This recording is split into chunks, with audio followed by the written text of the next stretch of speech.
good. I'm really recording this time. For real?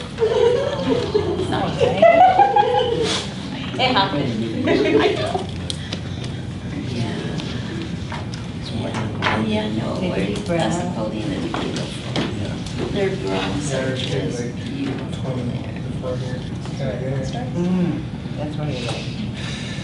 Yeah. Ready when you I are. was trying to make sure it's on time, but it didn't work out. All right.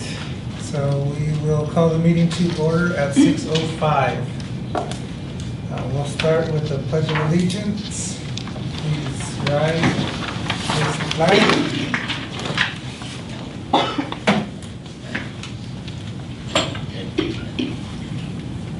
Ready, begin. I pledge allegiance to the flag of the United States of America and to the republic for which it stands, one nation under God, indivisible, with liberty and justice for all. Thank you. So we'll have a moment of silent prayer.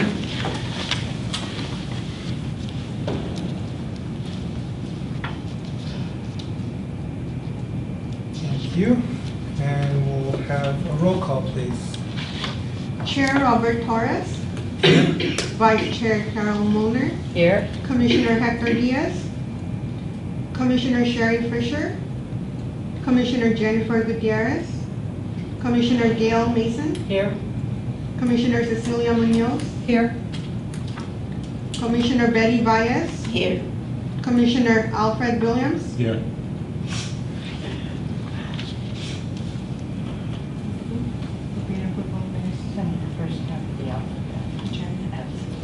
Something.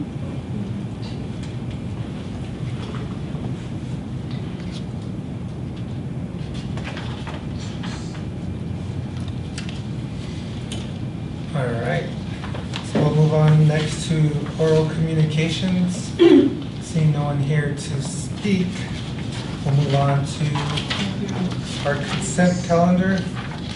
Approval of meeting minutes for May 10th, 2022.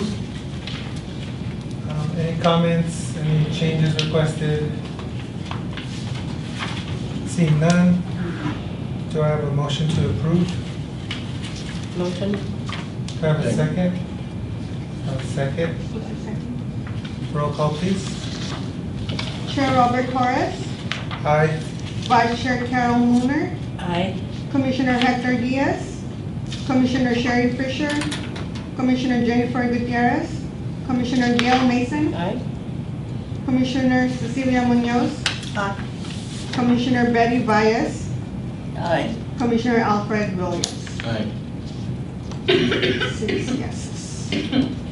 All right, motion passes 6-0. Next, we'll move on to new business, and we'll start off with agenda item number 2, which is a report of Measure W.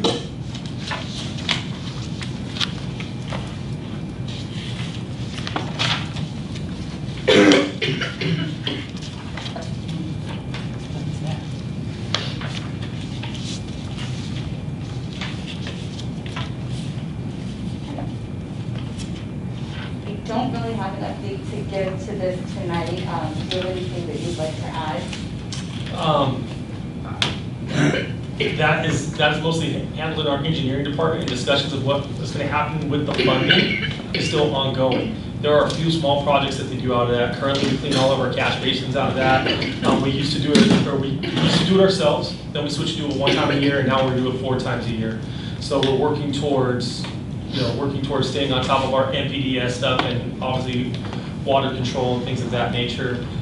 There's been talk of shallow parking lot, but no project has been identified, to my knowledge. The only other thing I basically know is approximately $1.3 million a year, but like I said, they're still looking at what the options are, where it can be best utilized, and what actually qualifies. So they're working with our our consultants, Hunter and Associates, to find out what is eligible and see where we can go from there. Yeah, but just like you said, moving forward, that things have been identified, excuse me. Okay, the Measure W was something it's been a while, but I think I brought up, and the reason was because I was contacted by the Watershed Management Steering Committee, I think, I forget the title, Watershed Coordinator. And he contacted us essentially because West Covina hadn't participated in that group, which has existed for I think 2 or 3 years now. And their primary goal is to identify regional projects. Sometimes they can do local projects, but for example, Almani has already done 3 Measure W projects with I think a total of between 10 and 20 million. I can't recall the number, but they've been awarded, and other cities as well. And the way that it was explained to me was that we could propose something by working with them and the watershed coordinator. And they have a consultant, I think it's TransTech, I'm not sure. But the consultant essentially helps the city develop any sort of sketch. It doesn't even have to be an engineering plan necessarily. And it could just be an idea, and it could be brought before the Watershed Steering Committee, and they could determine whether that's something they want to add to their fiscal, I think it's 24-25 right now they're programming for. And if we can find partners like other cities, maybe water agencies, any other partners we can bring in, that makes it a stronger application. And then also if we have supplemental grants or what have you. So for example, one of the ideas I had was for, let's say, Cortez Park. We have the Bruins, the football there, right? So then I've seen other projects in other cities that they approve a Measure W project where they'll install water infiltration galleries underneath the football field, and it captures stormwater and it treats it, and it's able to clean it and reuse it, so that way when it gets sent out to the ocean it doesn't have pollutants. But in exchange for that, they also redo the entire field, a brand new football field, brand new lighting, everything that comes along with the environmental quality aspect is kind of supplemented with a new field. So that I just saw Measure W as an avenue to be able to address some of the park needs we have. That's just one example, and the reason I bring up Cortez is because it's identified in their watershed plan.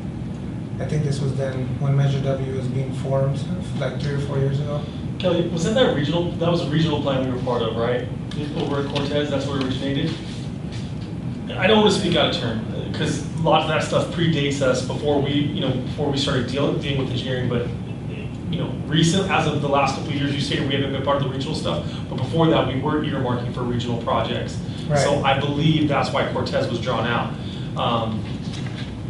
But once again, not knowing the full history, like I said, I think it's figuring out whether we're going to do local project for ourselves or go regional. We do have a couple things that they're looking at, a couple areas that funding might come in, so very useful. Taking a look at the Measure W website and the regional program call for projects, they see what you're referring to regarding the 2023-2024 regional call. Do you remember who reached out to you from the county? He's actually a watershed coordinator. He's contracted by the county. Okay. So I have his information, and I could share that with you. Sure. And that was kind of my idea for staff to kind of reach out to him, have discussions, and see, because right now the call for projects is 23-24, but according to him, that's all locked up already because they've already recommended projects from that watershed stakeholder group.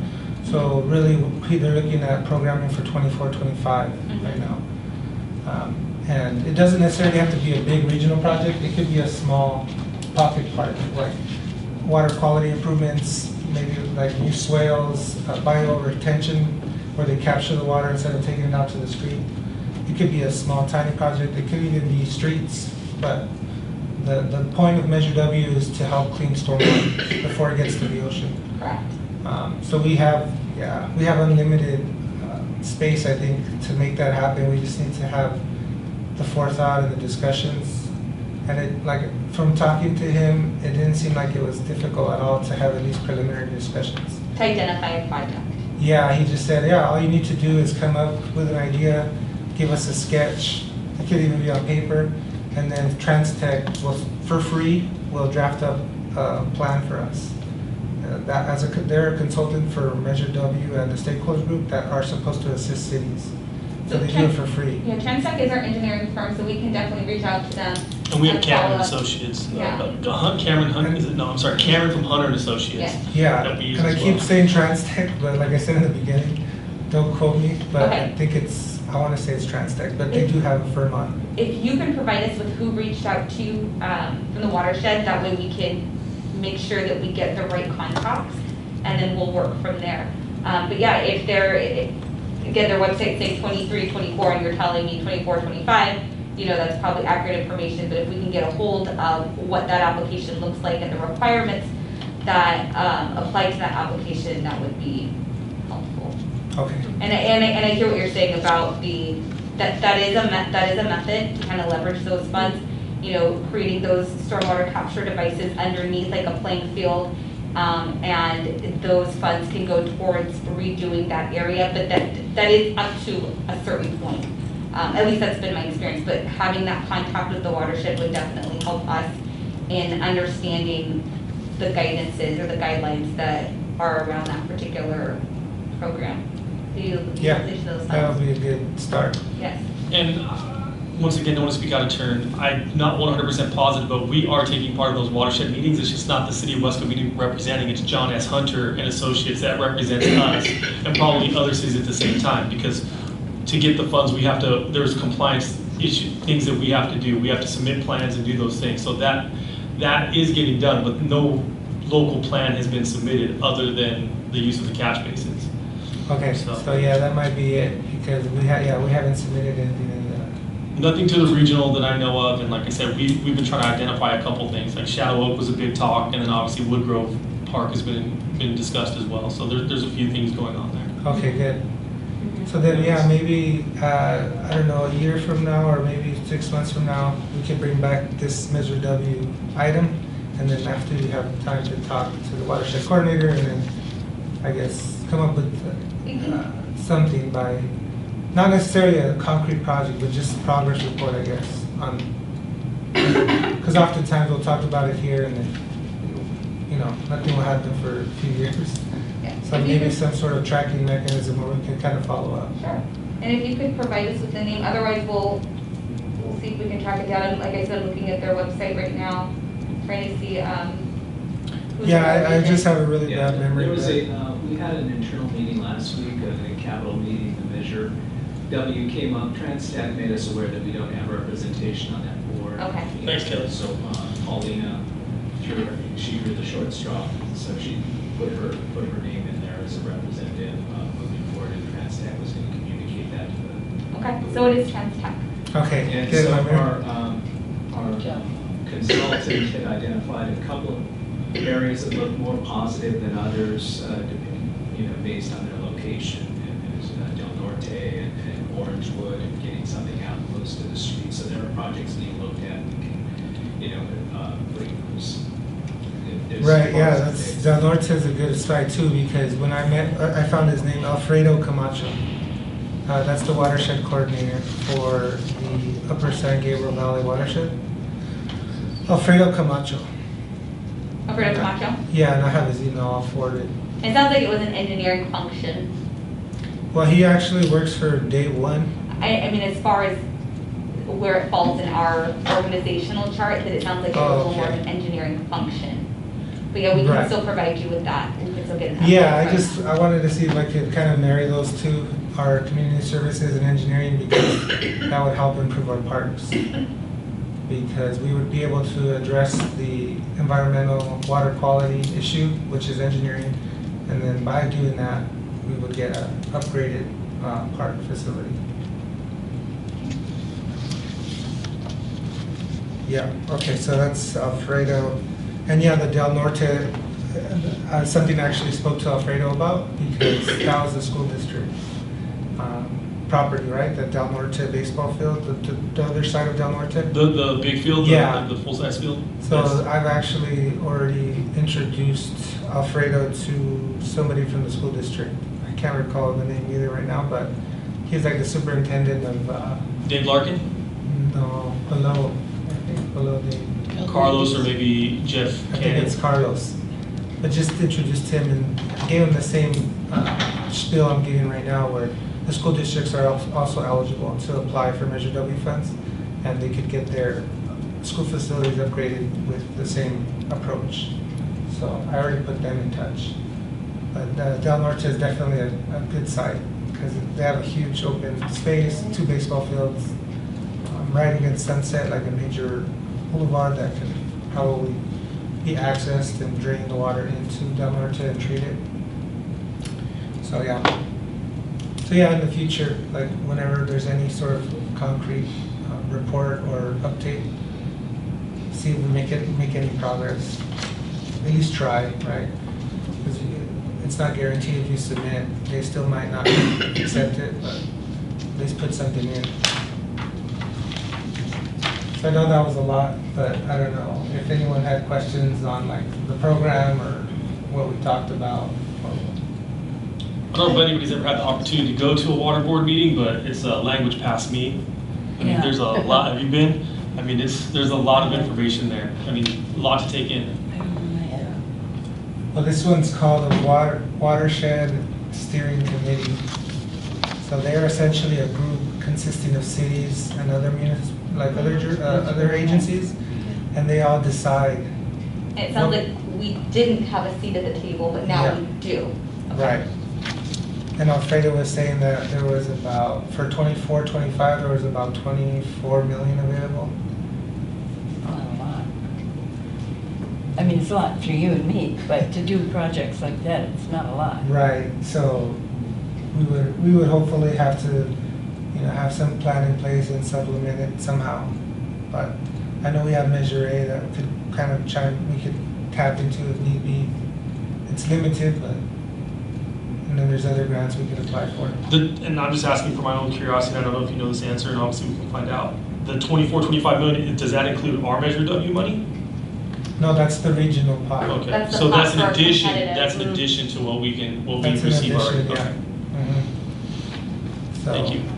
And the way that it works is that every city submits a project to the stakeholder steering committee, and they vote on it.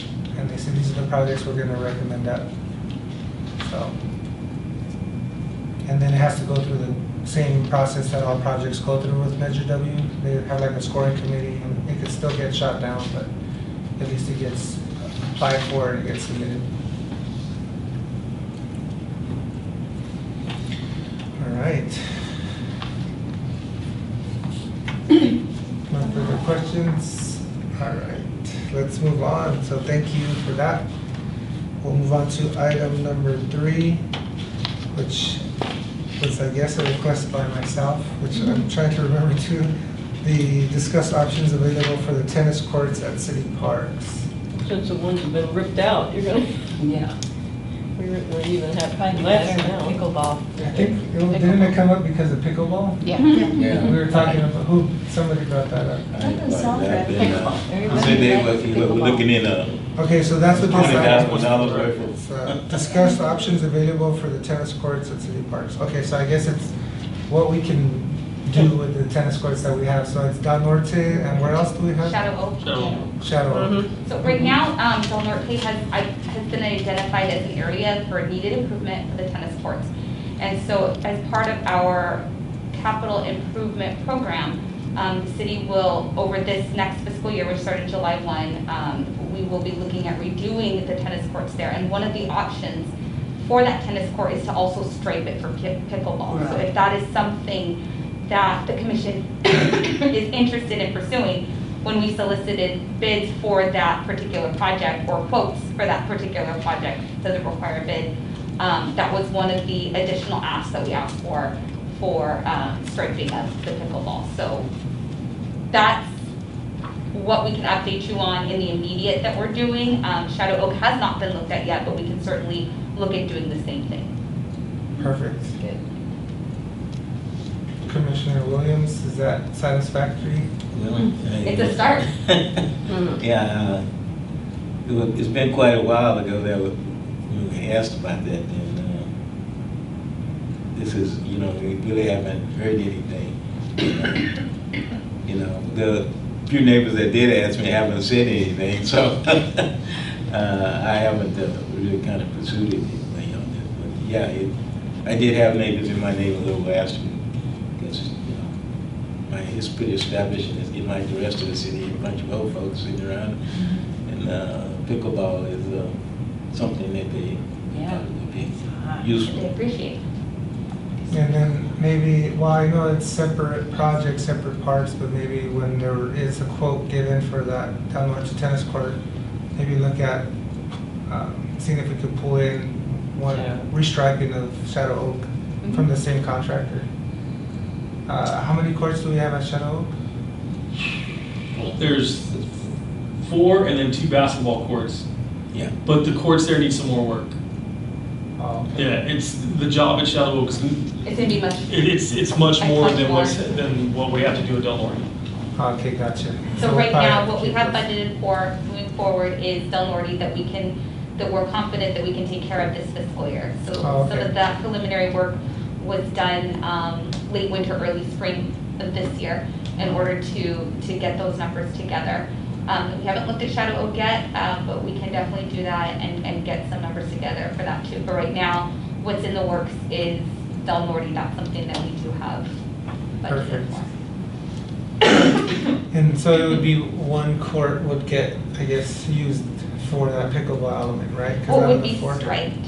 It would be striped for pickleball so that they would have the Either. option, like Oh, stripe got like it. different Yeah. colored lines, so that they would still have the option to either play, okay, these are your lines for tennis versus these are your lines for pickleball. Yeah. Oh, okay, so That's then the dimensions for pickleball will fit within Smaller. that. This would be a pickleball. Yeah, and tennis the court. net, the same height and all that. Net same. Okay. Yeah, use the same net and everything, and just the striping. The It's just the striping. striping that's different. Yeah, I would be interested in seeing if there's examples of that. Sure. Once we move forward, we select a vendor and start moving in that direction, we can get those renderings for you. But Yeah, the- because the information I've only seen pickleball on its own. So I don't know if that's for any particular reason, but I'm just guessing. I'm not a tennis player, but maybe it could be some issues with tennis players having with the lines, or who knows, but. I think it's very similar, like if you've been to Cameron Gymnasium, we have the short basketball courts, then we have the volleyball courts. So you do a different colored line to offset. Got it, okay. It's, you know, obviously we're looking for versatility.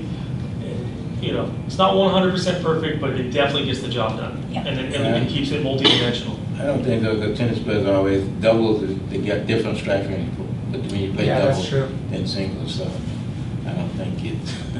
That's true, It's yeah. walking over. it's just boundaries more than anything. Yeah, it's, yeah. All right, Yeah. awesome.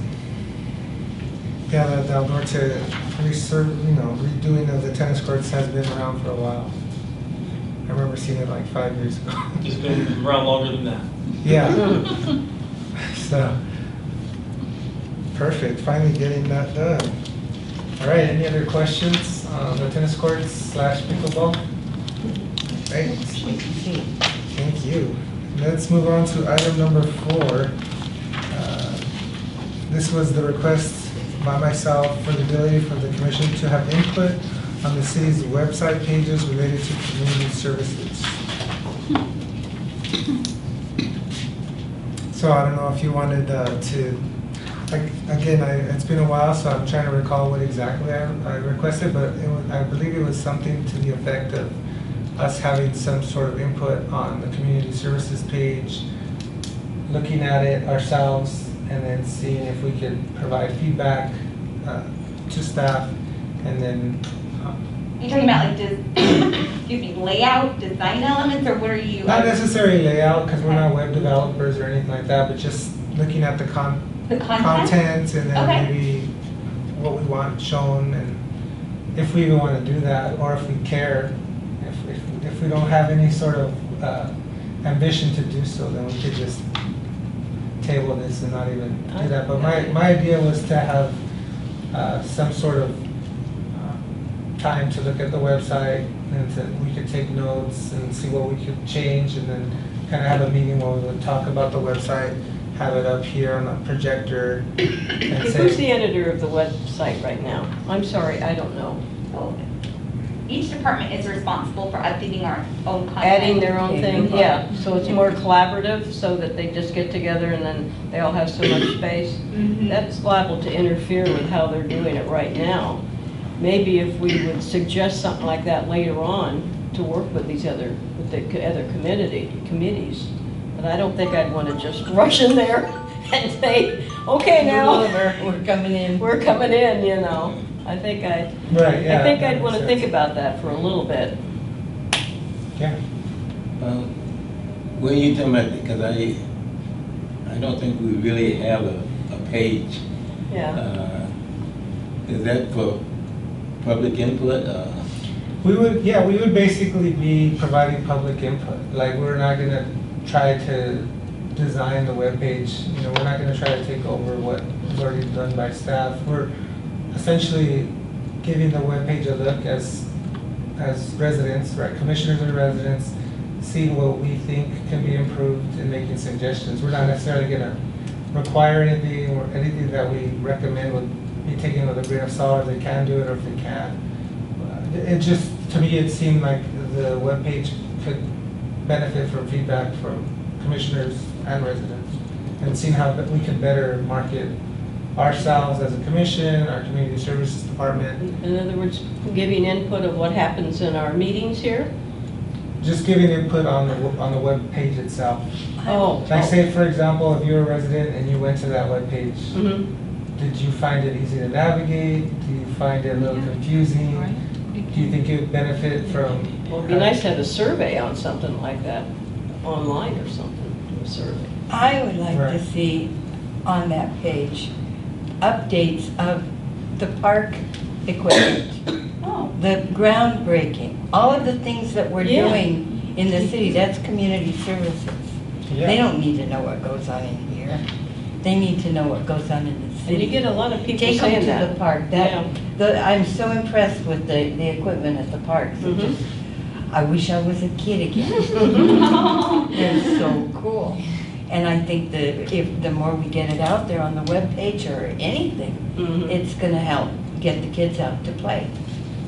That's what I think. Perfect. Yeah, that's exactly what I'm looking for from the commission, like comments where Yeah. we could improve the webpage, make it better for residents. Well, really, upcoming events is what they Yeah. need Yeah. to know. If Well, there even just be that, things that you we've know. done, we need to get credit for the things that we've done, you know, completed instead of. projects, Accomplishments. accomplishments, Yes, goals, what's yes, coming we're in the fixing future. things. Yeah, exactly. You know, And it those takes are all- a while, but we're getting to it, and Mhm. it's wonderful. I think those are all fair fair statements and ways that we can improve that communication and expressing it to the residents. At Cortez Park is doing some of the upgrades that are happening with the playground there, and then in addition to that, some of the ball field lighting upgrades that will be taking place over the course of this next fiscal year, just being able to communicate that to the Right. residents. Yeah, that makes sense. Yeah, Yeah, I think that's important. I do too, Mhm. very important. One of the other ideas I was thinking about were like photos, like you mentioned, the photos of like our recent projects, but also in general, just the photos that we have up, higher quality photos, nicer photos of the parks, something that's visually Yeah. pleasing. Yeah. When people go to the webpage, they don't just see a bunch of text, they'll just see projects completed, you know, maybe even pictures of us, just so they were aware that, hey, there is a commission we can go talk to about issues at the park. We can make recommendations to the city council. Because honestly, a lot of residents don't know this commission exists, right? So they go there and they say, oh, okay, I could reach out to Robert Torres or Alfred Williams and email them or contact city services and say, hey, you know, this is going on at the park. We can kind of be a voice for them. So, but yeah, it's hard to have that discussion because it's a lot, right? So that's what I was thinking, that in the future we could have a actual longer discussion where we have all taken time to look at the website, seeing what we don't like, what we want to help improve it. And then when we're watching it on the screen, we can all have our notes and say how we can make it better. Sounds good. Oh, that makes sense.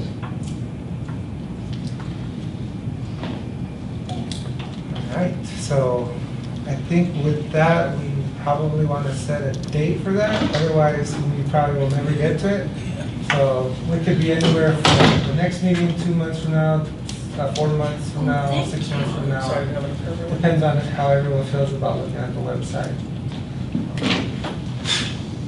I We can gotta do find that. out how much space we're allowed too. They might only have so many pages on that newsletter. So if we put pictures, that's gonna take some space away from somebody else. Only because newsletters are kind of finicky, you Well, know? online, they can be any length. Oh, online, yeah, Yeah. but not, yeah. Well, that's true. Yeah. Yeah, we're just talking about online. Oh, Yeah, well, then that makes a difference because Right.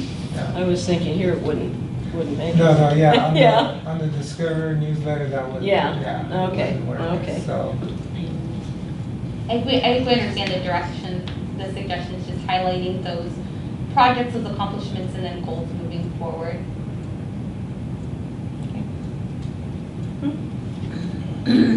Okay. Well, why don't we do it in the one, is it December we have we have a meeting, September and then November, right?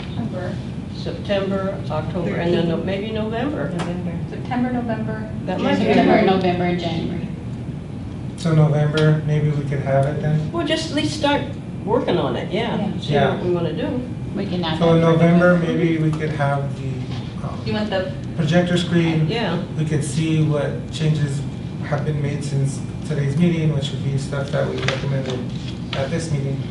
And then we'll have the ability to make comments and have our notes for the web pages that are primarily focused only on community services. but the upcoming events really needs to be shown so that our citizens know what's going on, and that's Yeah. the perfect page for Get it. it out to our partners. Most events we put on the banner, right on the homepage. I haven't seen the event we don't have on the banner, and then we have the calendar as well. So it's highlighted 2 places on the Oh, front okay. page. I know. Before you even get to the community services. Before page. they even get there? Yeah, and I Okay. believe we also put up There's a special accomplishments and press releases as well, but that's not quite as visible on the front page. Okay, okay. Well, they're good. That's good. You can see how much I've read of it. The web banner is attached to the special events page. Yeah, you're showing me. I don't ever go online. She Well, like, and one of Peter the- don't get one of along the- real well. One of the issues that I've encountered from myself and other parents have been the difficulty with the program for our rec program. What was the program called again? Just changed Dash. It was Dash. Dash, but it's changed something else now. the So- software. Daysmart. Daysmart. Daysmart. It's, not bad necessarily, but it's definitely not user-friendly, where it's intuitive and it's, I've tried it and I get confused with it. And so then something like that, for example, would be a good change to the community services page, where like if you go there, we would have a very step-by-step process for parents to register their kids for programs, classes, something that's far better than what we have now. I obviously haven't been involved on the rec software side in 3 to 5, 3 to 5 years, whatever. But what we found about that page, what we really liked is it was like Amazon. So it was very easy to click. So I guess maybe sidebar, we can talk and I can find out what you didn't feel was good, because it might be us not putting the information in correct. Because as far as navigating the page, I thought once you got there it was pretty easy to do. I thought it was very similar, very familiar, and easy to go. Obviously compared to some of the other softwares that we've seen as well. I'm not saying it's the end all be all, but I'd be curious, on a sidebar conversation, be curious to see what you have to say on that. And there might be improvements that we can make to that. It might not be a software issue, it might be something we need to change. Yeah, no, definitely. And that could be one of the discussions we have. I'm pulling up, that portal as well, and I think that would also be a good opportunity to, when we pull out the big screen to look at the website, to review that as well. Yeah. I think that would make more sense so that you can provide us with that feedback in real time and see the functionality of Perfect. it. November. November. Awesome. Okay. All right. Any further questions, any comments? Okay. Thank you. So let's move on to item number 5, which was a request from Commissioner Mueller's request for discussion of future updates to Greenridge Park. That came about by way of next door. Okay. And I noticed a lot of the people in my Shadow Oak area were complaining about the condition of Gingrich Park, the broken sidewalks and the danger of walking out there. And so I stepped in and said, hi there. And I said that I told them that I would bring it up with the commission, and I would like to go back at some point. I told them it would take a long time because there's an order of things, and so now it's come up, and I would just like to put that, to make notice that that is a park that needs severe attention. That's all. I think what would be helpful, what we can do is, I know September is identified for parks and themes. We can also bring forward the CIP that has the different parks listed and identified and what those areas are and when we're looking to make those upgrades to those various parks. And then if some, I don't want to use the word rearranging, but reprioritizing is needed, we can definitely solicit feedback and input from the commission at that time as well. I think that would be helpful. That would be a good start. Gingrich kind of gets the short shrift because they're so near Shadow Oak, and Shadow Oak gets all the attention because it's the big one down there. And so they kind of get ignored, I think. It lost a little bit. They're lost, yes. Okay. This is the first I've heard of the walking trails on the sidewalk there. Yeah. I know in Paseos and areas, we have different areas, but there, this is the first I've seen it, so I'll go walk it tomorrow. Okay. Because we're two separate issues here in my mind. You know, the safety is first. We can't wait for Yeah, years. If there's safety bad is- trip hazards, we need to get on that right away. So Sure. that's like one, that's an issue I see, but then obviously if the parks needs assessment, if, you know, obviously as a commission, we prioritize playgrounds at all the parks, and we're working our way down that. All those things, you know, I think if you're talking to someone and let them know, coming to the next meeting, we're looking for community input. That's what we need for the measuring money, so. You know, those are places we can do that. Bathrooms been discussed at all parks as well.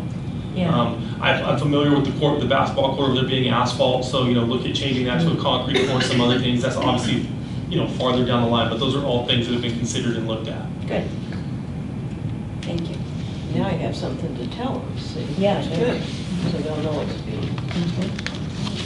I have may not be part of this discussion, but I noticed, like getting into the Paseos and some of the parks, they're not very handicap accessible. And to get into any of the Paseos in my area there, you got to use somebody's driveway. Especially I have a son that's in a wheelchair. And the problem with those are, they got anywhere to a 3/4 to a 1-inch lip. Wheelchairs don't go over them very easy. Matter of fact, they can throw you out of the wheelchair. And I walked around the Paseos. There's no place in the end of the Paseos where a handicap can enter it on their own. None. And if you're talking about from the main street, there's none. Yeah. Now, I don't know whether that comes under Prop H or not. Probably not Prop A, but there's other avenues. I mean, there's ADA funds and there's other things that we need to look at. We just did 4 ramps there. Former council member Sykes had some, not him personally, but other issues because the park had no ADA access either. Yeah. So we added them there. So there's other avenues and we'll look at that as well. And we'll pass it along to engineering and CIP in our projects and see what we can do there. But there are avenues to do that. Yeah, okay. I just don't know where you start and begin on that. I don't know if there's a good location. You know, there's so many specific, Yeah, I many know. cul-de-sacs and things. I'm not sure I'm not sure where you start that. I don't know if there's a certain point where you say, okay, this is a more accessible paseo or not. There is, like I said, there wasn't access to the park, but there is now. And we just put that in the last 2 years, I believe. So, but we'll look at it.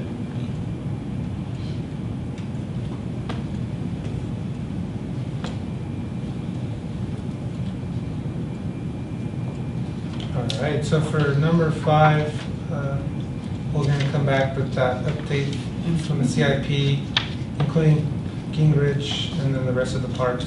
just to identify the needs of each. And then, Mike brought up an excellent point through the park needs assessment. That can certainly be a topic of discussion too. The next commission meeting, we'll be bringing that forward too, so that would be an opportunity to discuss that as well. Okay, perfect.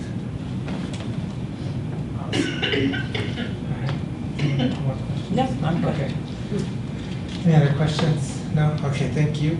We'll have item number 6 now, which was Commissioner Diaz's request to discuss barbecues at the parks. So I believe his concern was that the barbecues weren't operational or they weren't usable. I know that he mentioned Cameron Park, I think. This is a double-edged sword for us. Boy, it sure is. Sure is. Um, That's where my thoughts are going.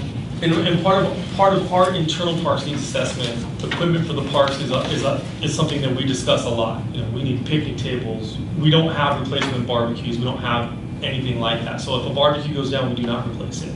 There have been certain areas where there's been a lot of, issues with people staying late at night, barbecuing, lighting things on fire, doing things like that, where it's been asked to be removed. So this has been, we want to put things there for the public to use and enjoy, but other times there's vandalism and other things that draw us. So I don't have the answer on this one as far as, what to do, and as a commission, you can, any recommendation you make, we'll take back and we'll go from there. The only thing I could think of is with our homeless situation. Yeah. That's like asking for problems, unfortunately.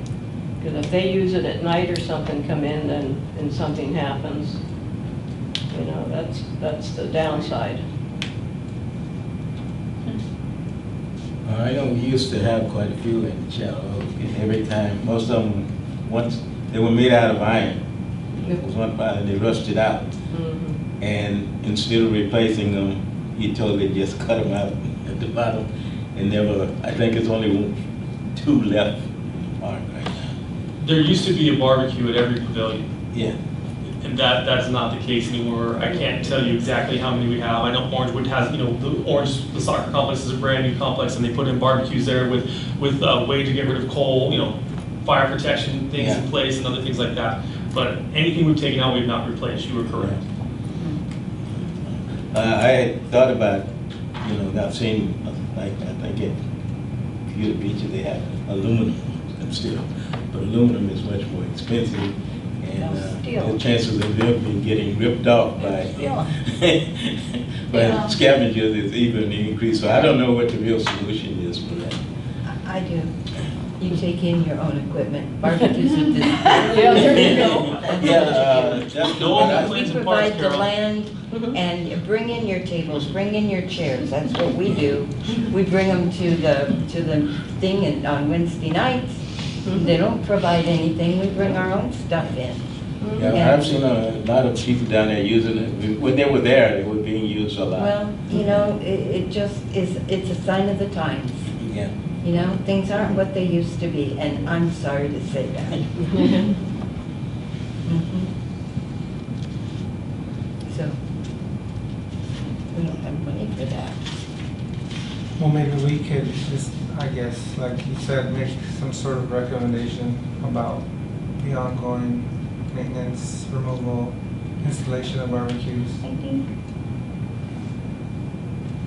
Because I think the assessments we do on parks, I'm guessing those get left out, right? Because they're not necessarily a recreational amenity, but when we do the assessment or we do the overview of all parks, maybe we want to incorporate barbecues into there, just to identify barbecues that are, like Alfred said, that are not, functional anymore. Maybe remove those, and then if there is a limited number of barbecues at parks, maybe we could look at installing more brand new ones similar to the ones at Orangewood Soccer Complex that are more fire safety compliant.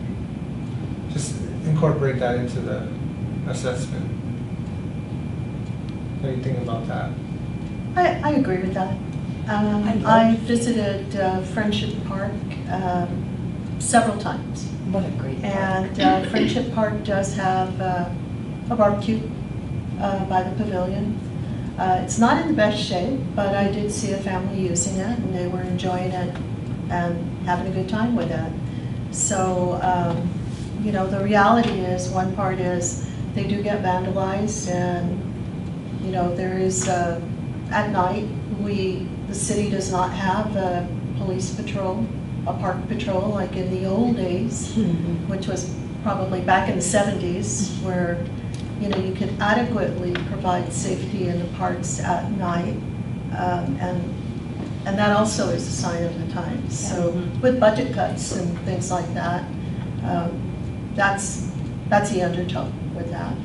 But I do think that if the city is able to provide and enhance a family's enjoyment at the park with the existing equipment that's there, such as a beat-up barbecue pit, and families are enjoying it, I think we have, along even with the insurance and things like that, I think we have an obligation to just sort of maintain that, as opposed to just going in, bulldozing and removing, and not talking to the community and asking them what they would enjoy in their neighborhood, in their own parks, and go from there. So I sort of agree with both, but I did see families enjoying the barbecue pit over at Friendship Park.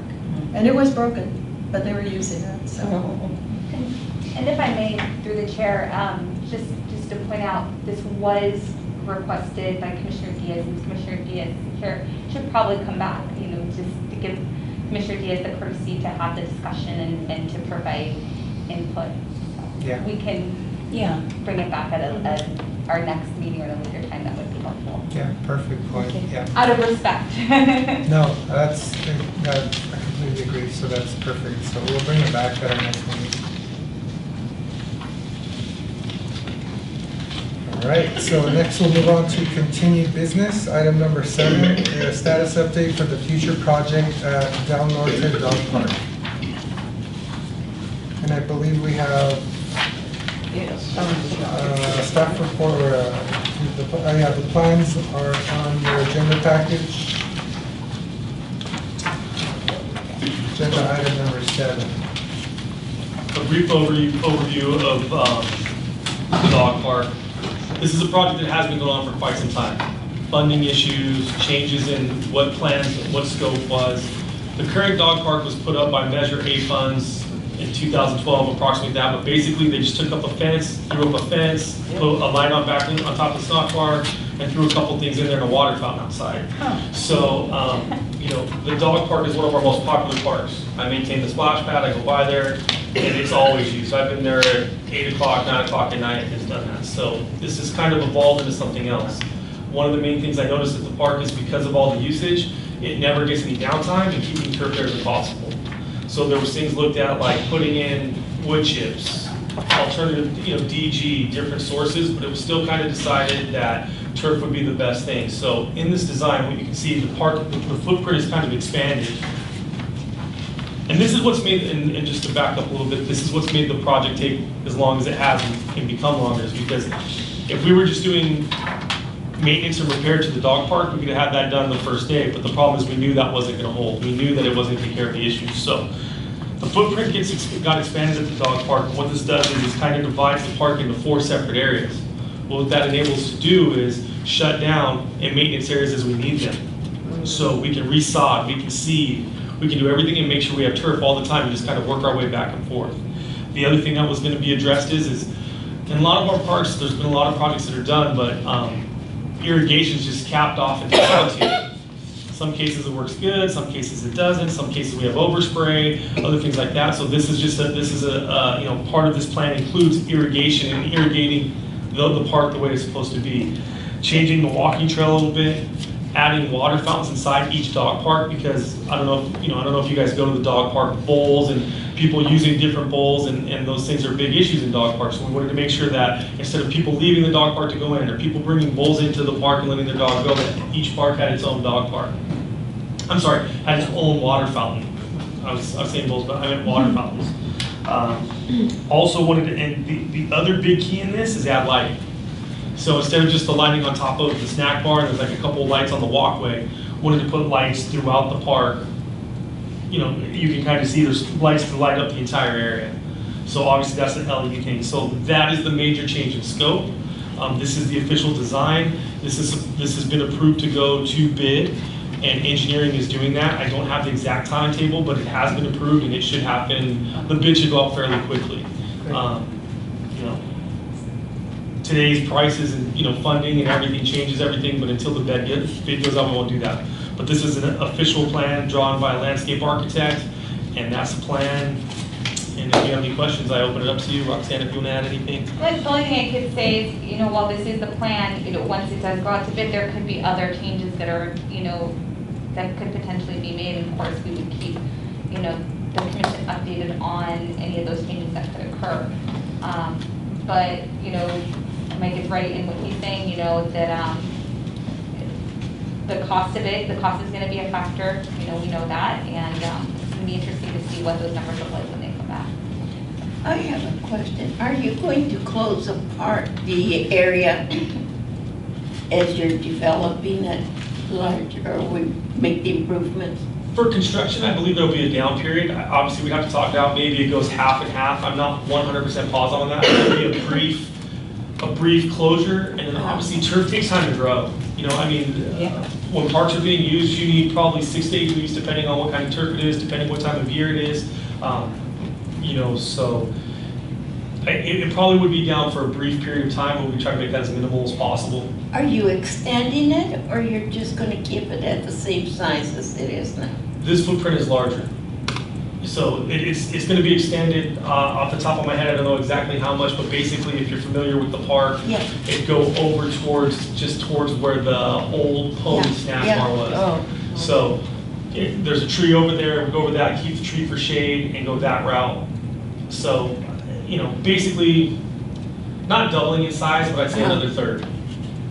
Ooh, that's good though. That's great. And it's open right now, is it? The dog park is open right now. Okay. We do not close the dog park, and right now the turf's in pretty bad shape. We have to close it down probably for minimum 8 weeks to get it back. So we're hoping to shut down one time, and then with this process, we can, like I said, we won't be shutting the whole dog park down. We'll be saying, hey, this section is closed for turf renovation. I see. Okay. Then we can just rotate through.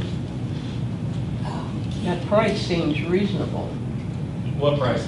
for the total amount for the dog park. What's the price? What does it say? $262. Oh, man. Keep on 262, I going. thought I could build a house. Keep on going. Yeah, we were hoping for lower than that, and obviously that But triggers some stuff. and that's slows us still down. not bad considering The price is what's going to be down. done. And the use, it's always in Oh, it's use. always I mean, that and the water. Yeah. Great. That's good to great. know that.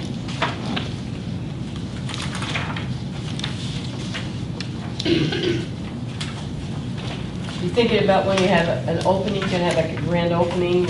Oh, definitely, we would do a groundbreaking and an Yes. opening. You know, Okay. once we get back to bid and construction started, we would do it just typically like we do playground, like anything we do. Right, that would be good to get so that they know. That'd be great.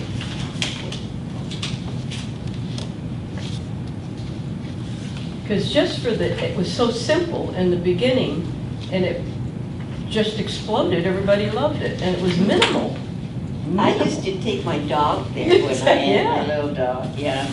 Now my neighbors take their dog there. Yeah. And they're very It is pleased with utilized. it. Yeah. Yeah, that's good.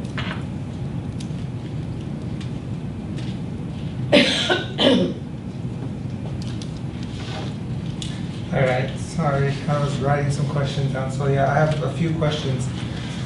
So I had time to actually ask people, dog park users about the plants. So I have some concerns that I got from residents and dog park users. So before I get to those, you mentioned the irrigation, Mike. So then we're putting in a new irrigation system, but do you know if that irrigation system would be, I guess,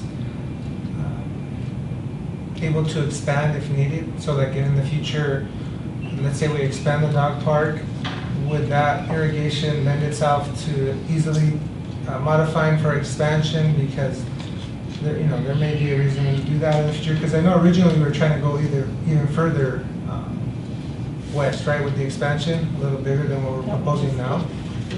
So with that irrigation, I looked at the irrigation layout, so it seems like it would be, but. I do not have that stuff. I don't want to say yes and not be correct. I believe it would, because in the plan we were talking about getting new, getting a state-of-the-art controller, tying that system completely. Obviously, it'd be the same water line, but the system would be tied off to its own system. So we would be able to expand. Where now there's just one controller controlling the entire park. You know what I mean? And obviously we're getting very far. We're getting very far out. That whole park off one box. That's an older, probably from the. It's an E2000, so it's a 2000, 20-year-old product. So just to expand our area, make sure our head coverage, all the stuff there, have the stuff there for drought resist, for when it rains, the sensors for when it rains. So complete system. I believe it would be able to be expanded on, but I would have to find that out for you. Yeah, and I would have, honestly, I would have liked to, we will have this discussion before it's so close to going out to bid. Because just at least we can look at it before, maybe a little bit. At least I have questions, and then a lot of the residents and dog park users had questions. So I was just hoping we could get input before it gets approved for construction.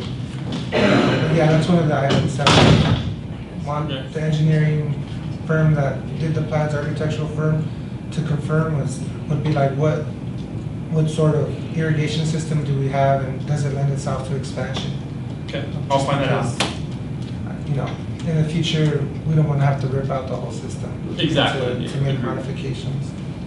Okay, so one of the residents talked about sanitation stations within the dog park. That's, I guess, being proposed on the details.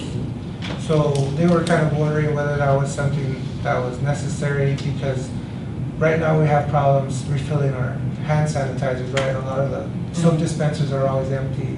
It's just hard to get. It took me everything in my body not to send you the pictures last night. Sorry, hand Yeah, sanitizer. no, but in general, I think Commissioner Torres and I work talking about hand sanitizer all the time.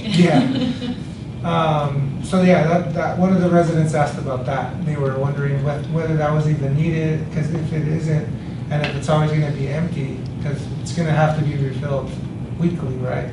And that's going to have to be added into our contract with whatever landscape. Yeah, whatever contract we landscaping have, service we right. have, and that would change throughout the, that potentially could change throughout. So yeah, maybe that's another question to go back to the architect about, like, whether they have some sort of history, or they have an example of why hand sanitizers would be inside the dog park. I would pose the question in this case. I thank you. I think they're great questions. I think they're on to, like I said, if we can't fill it, what's it matter? But in this case, we're talking about this where our dog bags are going to be as well. You know what I mean? So I don't know if you would necessarily get rid of it when that product's already underlined. You know what I mean? Well, it's not like you're adding it separately. The reason I bring it up is for the same reason that the resident kind of pointed out, was that because it reflects negatively on the city if they're always empty or if they're broken. So if we're going to have them, we have to be sure that that's not going to become an issue. And based on my experience with you and having to deal with all the parks, we seem to have difficulty meeting that refilling. So do you want to really give staff another dispenser to refill? I'm taking back. Thank you. You're all right. Well, No, that's what I get complaints about a lot. Like, you know, this isn't done. So if that amenity wasn't there, maybe it wouldn't even be an It's issue. true. It has to be there. But I don't know, because this is going to be completely opposite. In my heart, I hope that it comes to the day where we don't have to worry about everything getting torn off the wall. Or why someone goes and steals a whole sack of hand sanitizer every day. I don't know why that happens. So, Or if somebody breaks the hand sanitizer and the dogs lick it, I don't know. I'm just trying to think of all the reasons why we would have it and all the reasons why not. Same problem as our restrooms in the parks. So, And like the restrooms, we're trying to go to hand dryers. I mean, that's our goal, is to go to hand dryers, get rid of paper towels, but that's still, the hand sanitizer, you still need some soap of some sort. Yeah, But, right. Commissioner Torres is correct. It doesn't last very long. No. This isn't their home, this is a park. Come It's prepared. their home. Yeah. People Yeah, So- we could just see if they could remove those. Remove them? If for some reason there's a big pushback, or, well, no, we need them, which I don't see. why. I don't think there will be. I mean, I don't, I understand your point. I just see it more of a chore, right? Another thing to do that I don't think we really need. And most of these dog owners that at least I know carry hand sanitizer. Yeah. Okay, one of the other comments I got was benches. So right now, a lot of dog owners have problems with the benches at the entrance. Because what they'll do is they'll congregate there and they'll sit on the benches with their dogs, and I guess it causes a lot of congestion with the dogs. And at least from when I've been there, when I was there with my dog, most of the fights that break out with the dogs are at the entrance. Because everyone's bunched there because there's benches. So what this resident noticed was that the plans actually call out for benches at the entrance, which she thought was a better idea to not do that. Yeah, to remove, not remove the benches from the plan, but relocate them far away from the entrance Right. to alleviate any sort of congestion for the dogs. That is something that we have no control over it. It's people that go, and that's what the bench is there for. They have their little dogs, they sit there, and it's up to the person itself, whether they have the courtesy of respecting the other person that's sitting next to it. We can't enforce those laws on people like that. We're But not the benches will equipped to still it. be there. The benches will be there, just Well, not. yeah, well, that's it, that's what I'm saying, the benches are there, so you can sit and rest. And if someone brings their dog that is not maintained, what can we do? There's nothing we can do. Right, It's up yeah, to the no. owner, It's just, yeah. yeah. Yeah, so it would just be a matter of relocating. I think it's a good point. It changes scope of work a little bit in the sense that benches that we put into the ground, we see what happens to them, just like the barbecues. They rot, they fall apart, they do that. So if we move a bench, it might be more concrete work someplace else or whatever the case may be. Those pads are going into the beginning, so they probably put the benches there because you're already pouring the concrete. But that doesn't mean it can't be moved. So that is that's, I don't know if negative is the right word, but that's just something to consider. Yeah. You know, Yeah, if they could just not get rid of them, because I think the benches. the park needs benches. Yeah, There just needs to be a place to sit down. not so, Yeah, not, you have to. not to be right at the entrance. Yeah, understood. I have a note here. Okay, so, and then, the other item was tables. I guess right now, we have tables that have a bench table, right? The combination with the seat and then the table. And a lot of the dog owners don't like the dogs actually climbing up on the table. It's another thing, so you can't control Yes. that. I get stuck on them. So Yeah. then, no, yeah, that was a good point. So then what they're recommending is that we only have benches, Then- no tables, because no food's Yeah, allowed. you don't need a table in the dog park. Right. So to eliminate all tables and then only have benches. I hear you, but what's funny to me is I see people sitting at the tables in the dog park reading and doing other stuff all the time. Yeah. Well, there's definitely a It problem. doesn't mean they can't do it with the bench. I'm just saying that I just happen Okay. to see people spread out Well, all if the the time. at the table's table. there, they will. That's true. But they But if the bring their table's lunch, not bring there, their they'll dog, adapt. and let the dog run and they eat. I know, I used to do it. See? Because from the comments I got, they were not happy with some of the dogs coming up on the top of the table. Mhm. You know, obviously sanitary reasons, and then also some of the little dogs would get their toes caught into the holes of the table. So dogs are going to do it, but I don't think it would be that big of a deal if we had benches in place of tables. I don't think anyone would get upset about not having a table. So if that,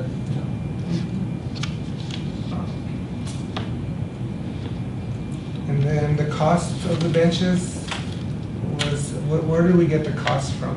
The price? Well, the designer, whoever we paid for the design, they come up with that. And off the top of my head, I'm not sure what the price on these tables were. Let's see here. It was.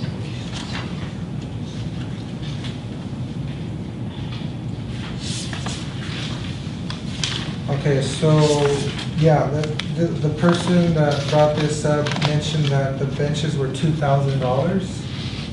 So they were saying that if there's a more economical bench we could get, that wasn't necessary. Oh, and then also like I mentioned earlier, I know it's for drainage. I'm guessing that the holes on the benches, I don't know if there's any sort of dog-safe type of bench, because a lot of them were complaining that their little dogs would get their toes or their paws stuck in the holes.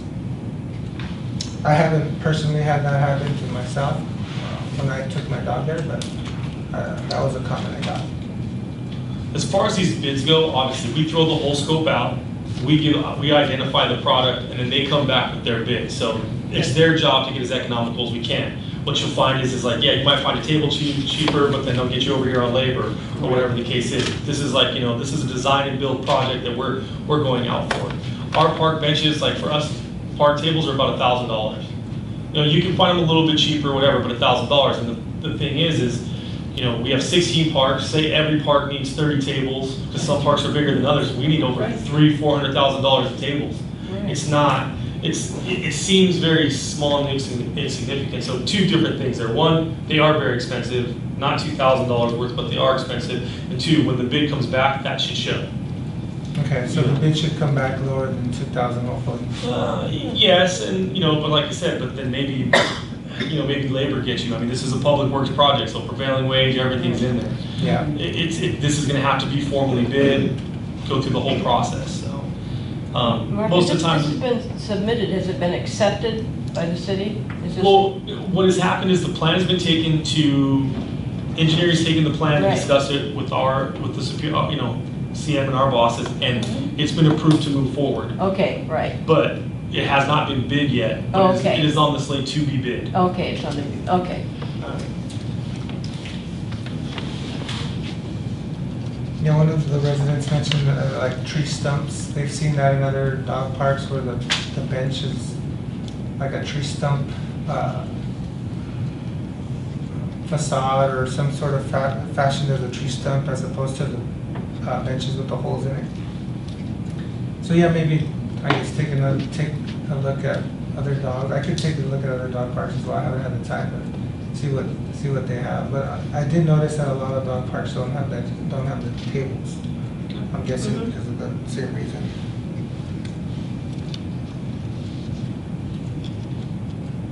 Okay.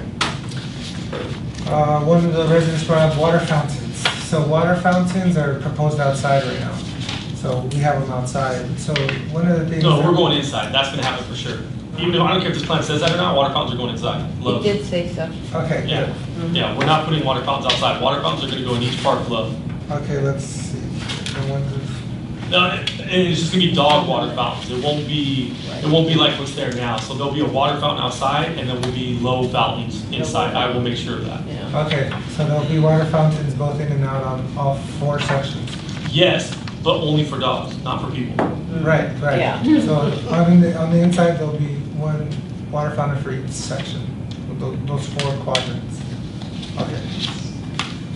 And so then the amenities for each of those quadrants will be similar, right? So then once one's closed, they won't lose any sort of amenities on That is my hope. My hope is that just because we close down a section, nobody's affected. Even if we have to close down 2, you still have a small and a large dog park. You're still getting all the things you're used to. It's just a matter of making sure that you're not going to that mud puddle anymore. Yeah. That's the hope. And I remember you mentioned something about the drainage right now for the water fountains. You told me that it drains into the ground. It's a French drain. So then The water fountain is just a French drain, and that's why you always see a puddle under it. So that gets full, and it just goes that way. So either they'll go deeper French drains or whatever the case may be, but there won't be an actual drain. That's all potable water. There won't be a drain. It won't go into the sewer or anything like that. It's just the water fountain, and most water fountains don't. So then the water fountain within the dog park will have the spout, and then it'll have a drain, and that drain will just go into the ground. It will be just straight down, yes. Okay. Yeah. Okay. And you mentioned it was getting expanded, because that was one of the questions as well, but it was getting expanded. So it's getting expanded towards the west slightly. We're not going anywhere to the... It's pretty tight to the walking trail to the ball field. So the Yeah. expansion will all be the other way. It'll all be towards the old baseball field and the old snack bar that hasn't been used in quite some time. So closer, going towards the splash pad. Yeah, right now it's showing like halfway to the existing restroom. Correct. Yeah, okay, so it's expanding a little bit. Cool. All right, that was one of the questions they had. Okay, one of the, maybe two more things. Another resident brought up gophers. They have a major gopher problem. So one of the residents mentioned that there was treatments that they can do during construction, like gopher netting, that prevents gophers from digging through in the dog park. So if that can be looked at and added into the contract to see if we could install gopher netting when we're resodding, I think that would help a lot. Because, The issue we've been having there, because we've taken care of our area, but as the school district doesn't take care of their area, so we've gone back and forth. The last round I coordinated with the school district, we both went at the same time. It seems to be a little bit better, but today I saw it when I was there at the splash pad. I saw a gopher hole today. So we're trying to stay on top of it, but that's a great suggestion. okay, perfect. Yeah, and that should be fairly inexpensive because I looked them up and it's just like a roll of netting or wire mesh, I think, and then just roll it out before they lay out the sod. I'm gonna ask. So That sounds good. hopefully that can be Should done. have done that at my house. Yeah, right. So, but I have no background on gopher netting, so, obviously, I heard about it before the today. expertise of the engineering and contractors, maybe get some feedback, but all I know that it is there to prevent gophers from digging through, but also I'm sure there's negatives as well, so who knows? But it seems like a good idea.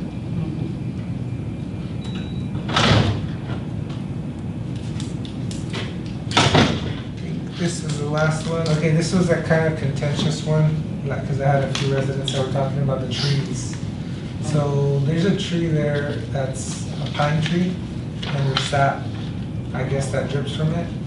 And also it obviously has pine needles. So they were saying that they would prefer a dog-friendly tree to be replaced that. But it is a mature tree, so it's always a contentious thing when you're removing mature trees. But they're saying that, I think it's on the small dog park side, that a lot of their dogs get stuck on their paws in between, and then also they get a lot of sap. So, I'm just, like you said, they just put up the fences back when they constructed it. I'm sure they didn't look into the trees, but maybe that could be something that's looked at. If we could remove it easily and replace it with a fairly mature tree that provides some amount of shade, maybe like a 5-foot wide, 10-foot wide mature tree that we could put there that's more dog friendly. But that was one of the issues that came up, that tree isn't necessarily a dog friendly type tree. So I can't make promises. I can't make promises on any of these things, but I will definitely take all this back to engineering. I think some of it's pretty simple asks. You know what I mean? I don't think there's anything there. Trees, like you said, it's a contentious thing. Trees are valuable, and then getting rid of the tree and then getting an established tree is a major swing in cost. So, Yeah. Not only that, just to piggyback off what you're saying, when you're having that mature established tree, you're replacing like for like, we don't know if it will truly be able to be established, when you're replanting something like that. But you're right, it is a contentious issue, and that's. yeah, and I think if we could get, not obviously a 20-foot high mature tree, but something that can provide some amount of shade, I would think be okay. But also, if it's just financially kind of infeasible, maybe we just leave it, but at least look at it. Or maybe as part of the project, we could trim trees as well. As part of the contract, we could include an item to make sure all the trees are trimmed and groomed as part of the project. Or we could do it separately with staff. understood. But that, again, these are issues that I've got made aware of. So I think they're good issues, so they're good concerns, so. Some good ideas too.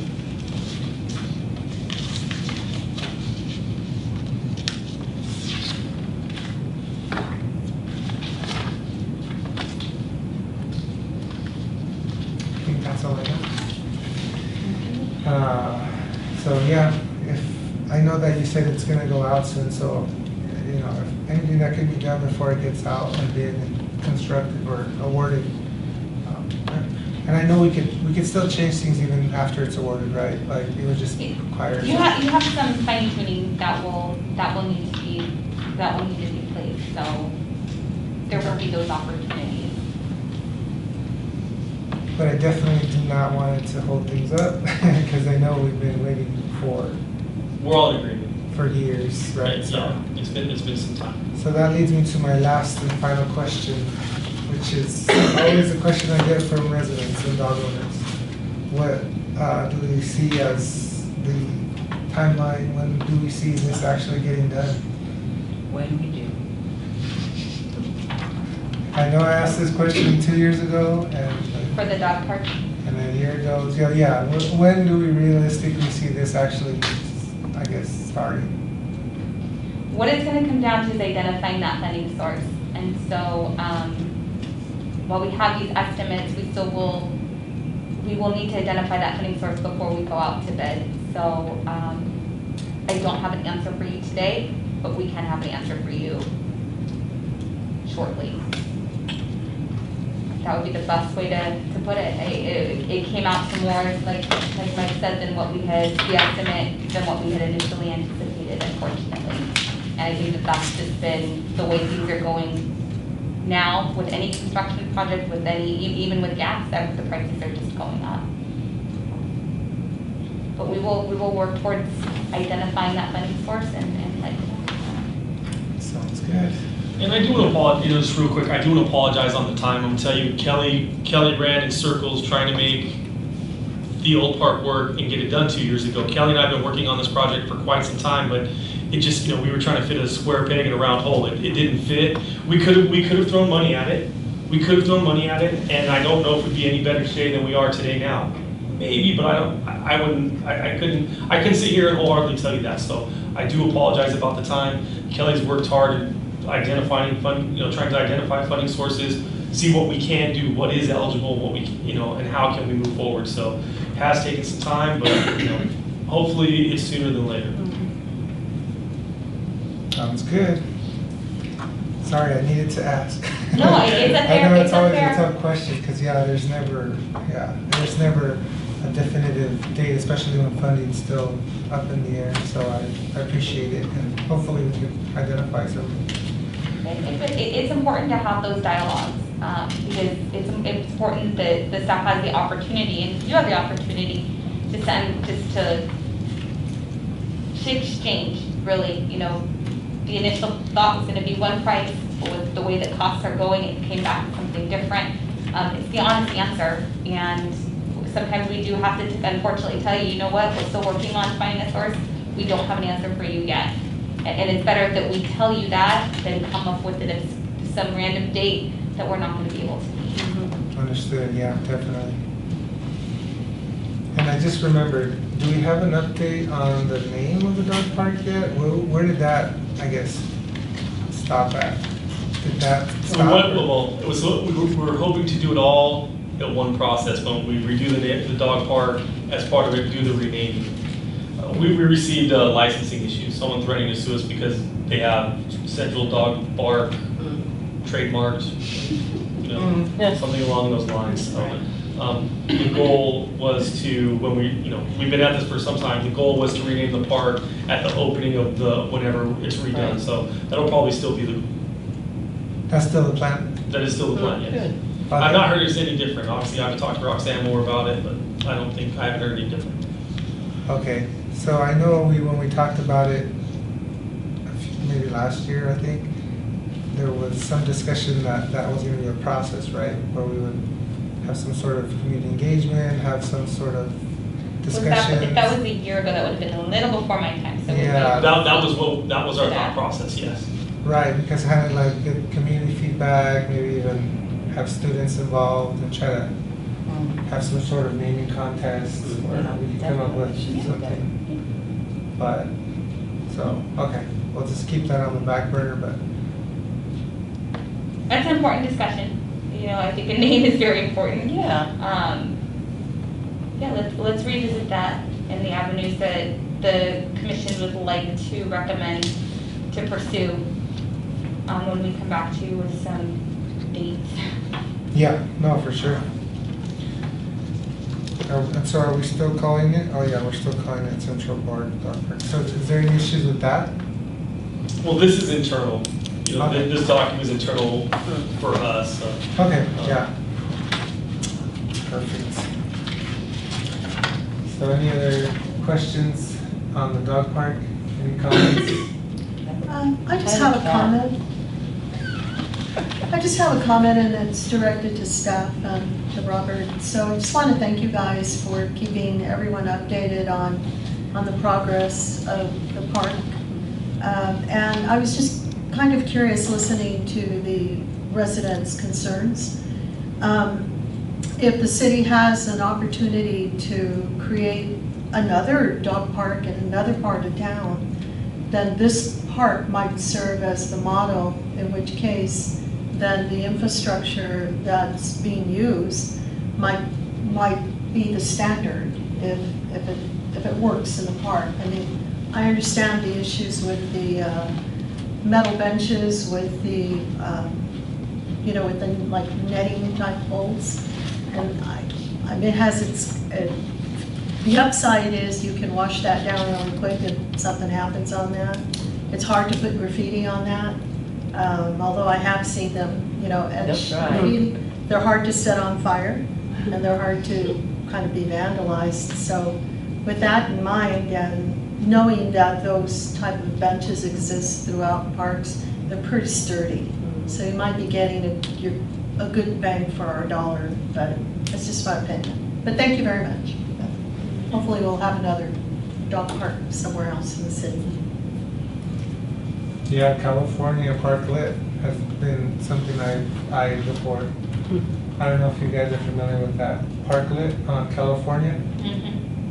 It's a dog, well, it's not a dog park. I brought it up as a potential dog park at one of the last We talked meetings. about that a year ago. But I'm yet to see it being used, unfortunately. I know people have said that they've passed by and seen it being used, but yeah, so that, to me, that's an excellent location. And actually, that would be a good spot for a Measure W project too, because it's so small. We wouldn't have to invest any,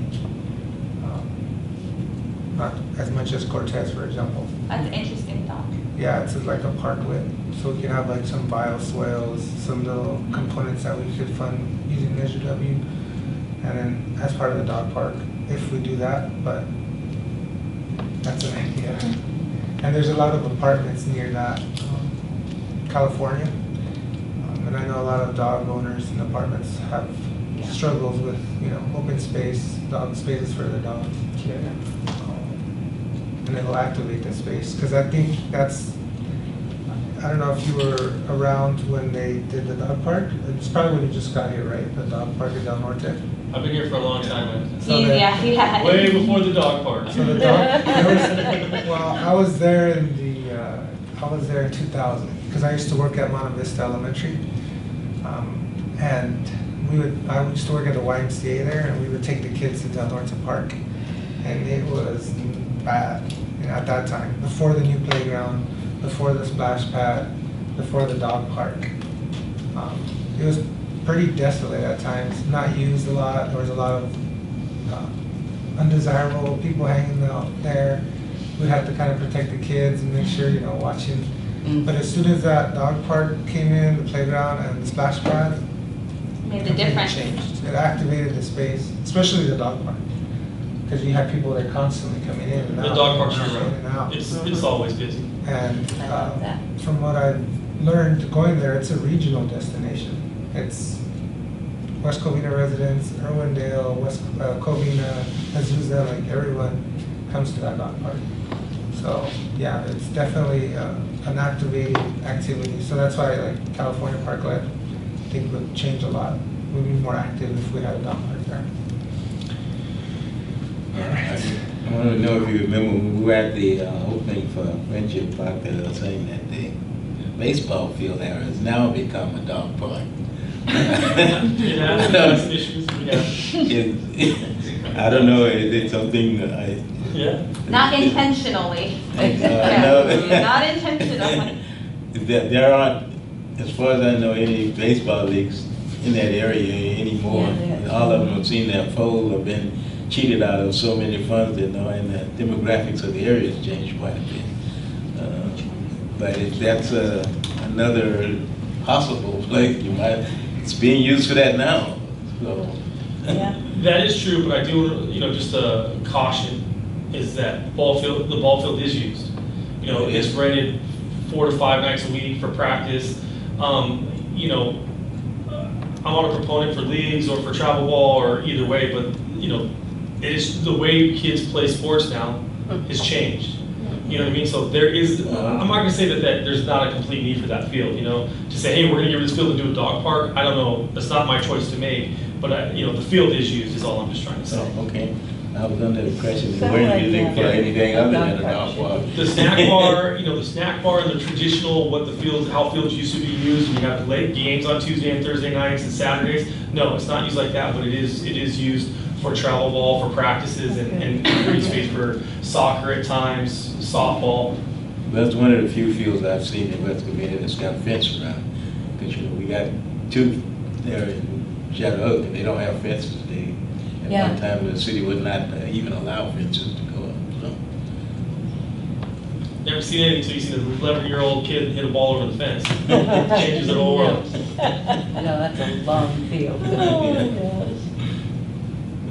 Okay. But a dog park could go to every park. I mean, it's definitely something that could be utilized. California Parquet, we've talked about, it's true.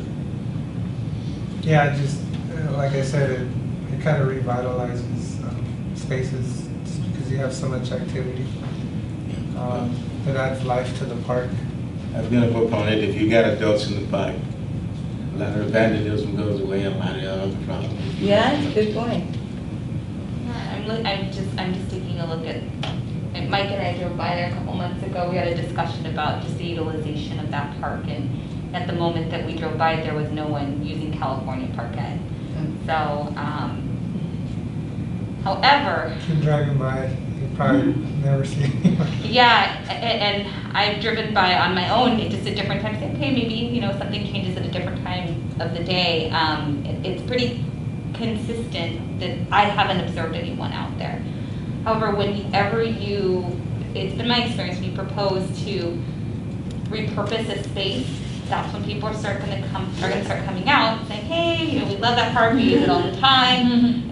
It's always used constantly, there's always that other part. So really, if the commission is seriously considering, looking into making a recommendation to the city council to utilize that space for something else, we would need to take a survey of that park just so that we do our due diligence and just check off those boxes and make sure that we're not impacting negatively any other individuals who could potentially use it. That would be No, our yeah. opportunity. Completely agree. Okay. Community engagement is #1 in my book. Yeah, anything we do needs to involve engaging the community. I was even thinking of going out myself and knocking on doors around and, hey, what do you think of this idea?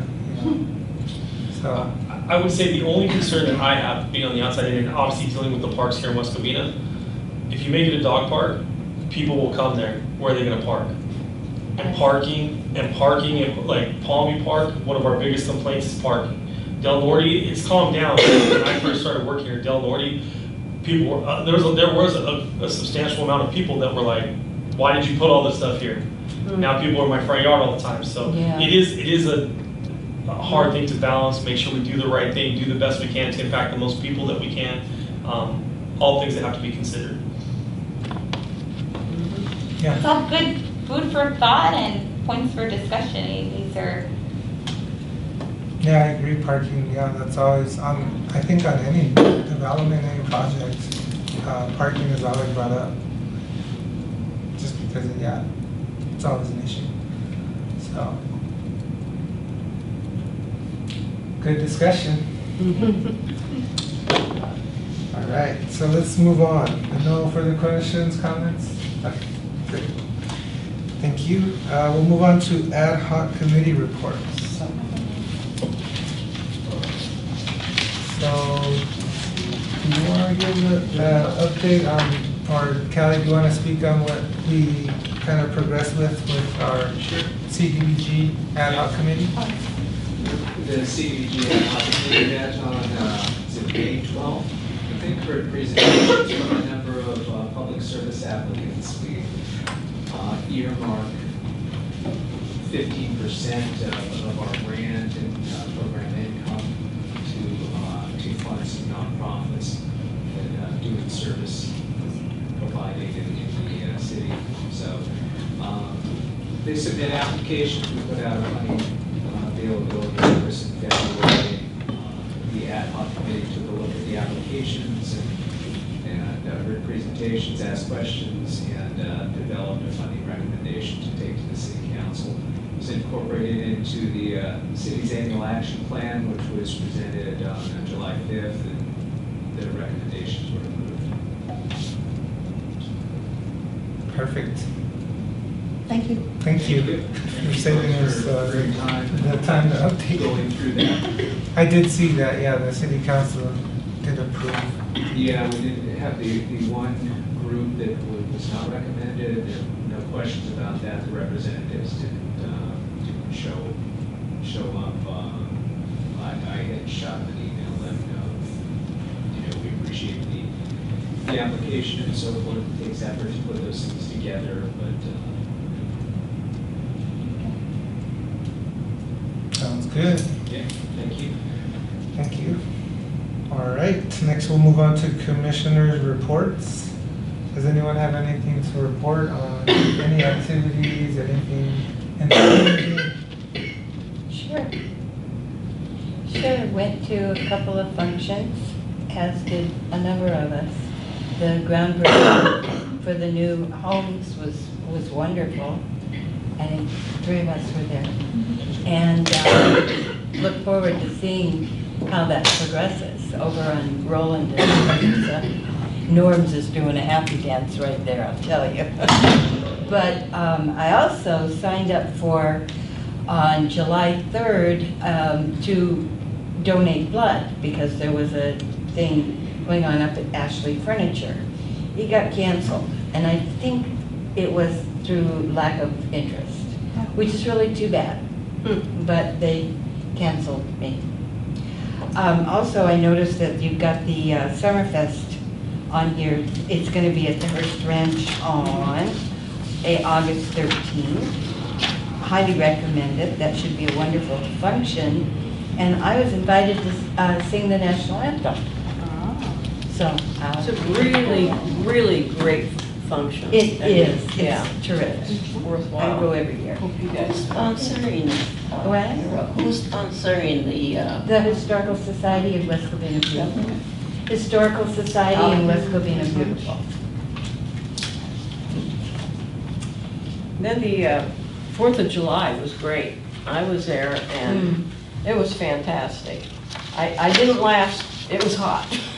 So we'll preface that first, but got to ride in the parade. The parade was really, really nice. The, let's see, the people there wasn't a whole lot in the beginning because I think they came in a little bit later on. By the time the parade started, it got started later, there was more. But it was real, I mean, they had everything for kids. It was fantastic. I don't know if a lot of people didn't hear about it, and I don't know why they didn't, but it seemed like there could have been a whole lot more people there. I know there's other things happening in Covina, because I ran up there first for breakfast, and then I came over to West Covina for the parade and everything, and but they did a really good job of setting everything up. I think you'd have enjoyed it. That was my spiel. Thank you. I actually don't have a whole lot to report, but I did attend the Friendship Park groundbreaking or ribbon cutting. sorry. Yeah. That was beautiful. Again, thank you to city staff for that. The event was really put together very nicely. It was very welcoming to the community. And it was really, it's off the charts. So I went back later and I took some children. And granted, it was very hot, but they didn't want to leave. And they used the app. Yeah. The little That's app to do the fantastic. discovery thing. They also use the water fountain to fill their water bottles, and they just love that park. So thank you very much. It's just like a little jewel. When you pull up to it, it's amazing. I drive around other places and look at some of the park equipment, and I think we've just got them beat all the way around. Our equipment is just getting better and better and better. I was very impressed at Friendship Park. And the Really adults are excited. using the Oh, yeah. exercise equipment. And the dog owners are using the field for their Field. dog. They But found the place. it's kind of cool though, because there was a dog, in the morning when I went, there was a dog training session going on over in the corner on the south side by the bathrooms. And it was early in the morning when I was there, and everything was being used. So it's just wonderful to have that in that community as compared to what it looked like just months ago, really. So again, thank you very much. It's beautiful. I also attended the groundbreaking for the new housing complex over by Norm's, and that looks like it's going to be really a nice addition to the city. While that was only intended, it wasn't open to the public, but I could see that once it's completed, it's going to add really nice addition to the neighborhood, and looks beautiful. So I'm really happy with that. Other than that, I've been bopping around, but not much to report. So thank you. I don't have anything to report. I don't have any, everybody said, covered pretty What'd you much. do? I only went to the opening for Friendship there, and like you said, that was a great job with the equipment that's gone in there. I really like it. But that's it. Well, I'll jump on the Friendship Park. As you know, Mike, I was there this weekend, or yesterday, Monday. It's being used, when I was there was about, I want to say, 50 kids. Dang. Maybe That's some great. teenagers, I don't know if they count as kids, but it was packed. And it was being used on a Monday night very heavily. And it was just a great sight to see, because I did take my kids there when we started the commission. I took a tour of all the parks with my kids. And that playground was sad. It was pretty sad. It was old, small, and to see it transform into what it is now. It's wonderful.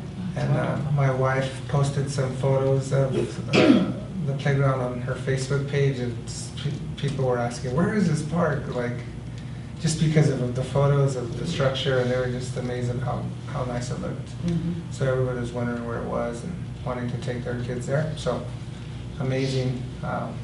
Thanks for the help on the equipment. I think that's a testament to the commission. Yeah. You guys designed it, it's your community, you picked the colors, that, lots of times we have parameters, that's the one we didn't, you guys, you knocked it out of the park, Great job. I agree. It's fun. Yeah, the theme works perfectly with the park. Yeah. I'm glad we didn't go with horses. Oh, that's right. I forgot about that. The Western. So yeah, great accomplishment for the city.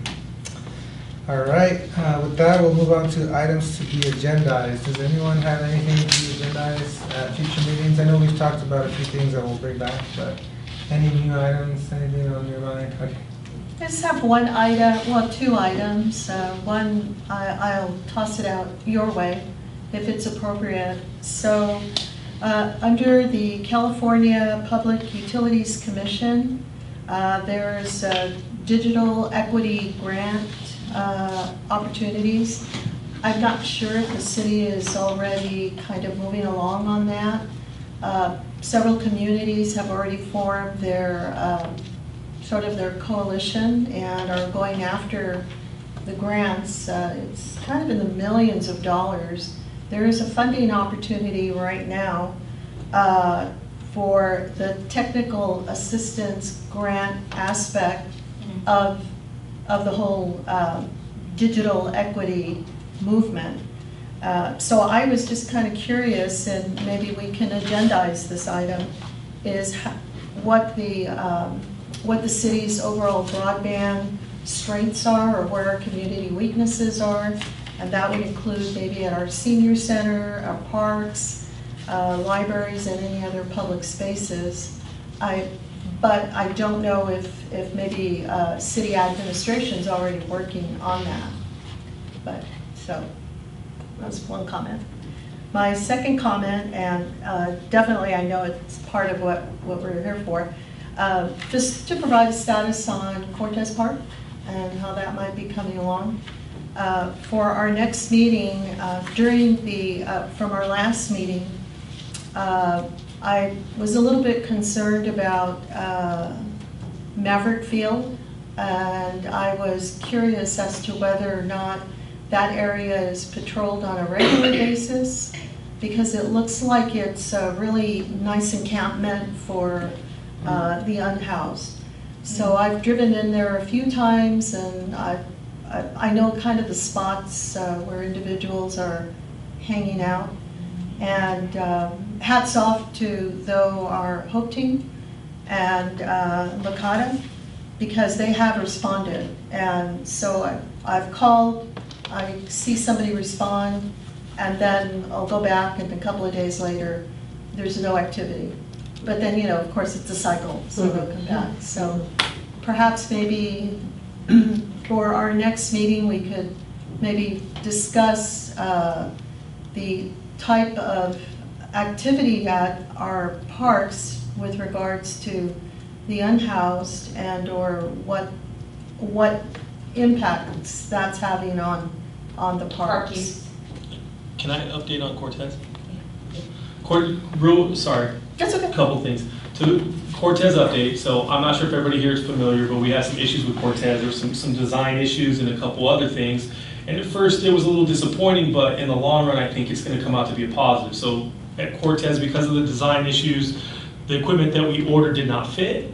It was the designer's fault, and we were very limited on that budget. So what's happening now is they're actually, to make everything fit, they're making the playground bigger. It's going to be 2,300 square feet bigger. The swing set is going to move out from where the actual structure is going to be. So there'll be a walkway between it. And, you know, we had concerns about how's it going to fit and function, but I think finally we sat down and talked. I actually had to tell Roxanne, I said, I don't think when the kids swing on those swings and they're going higher than they were going to go before, I think they're going to be happy. So yeah. I think that's going to work out great.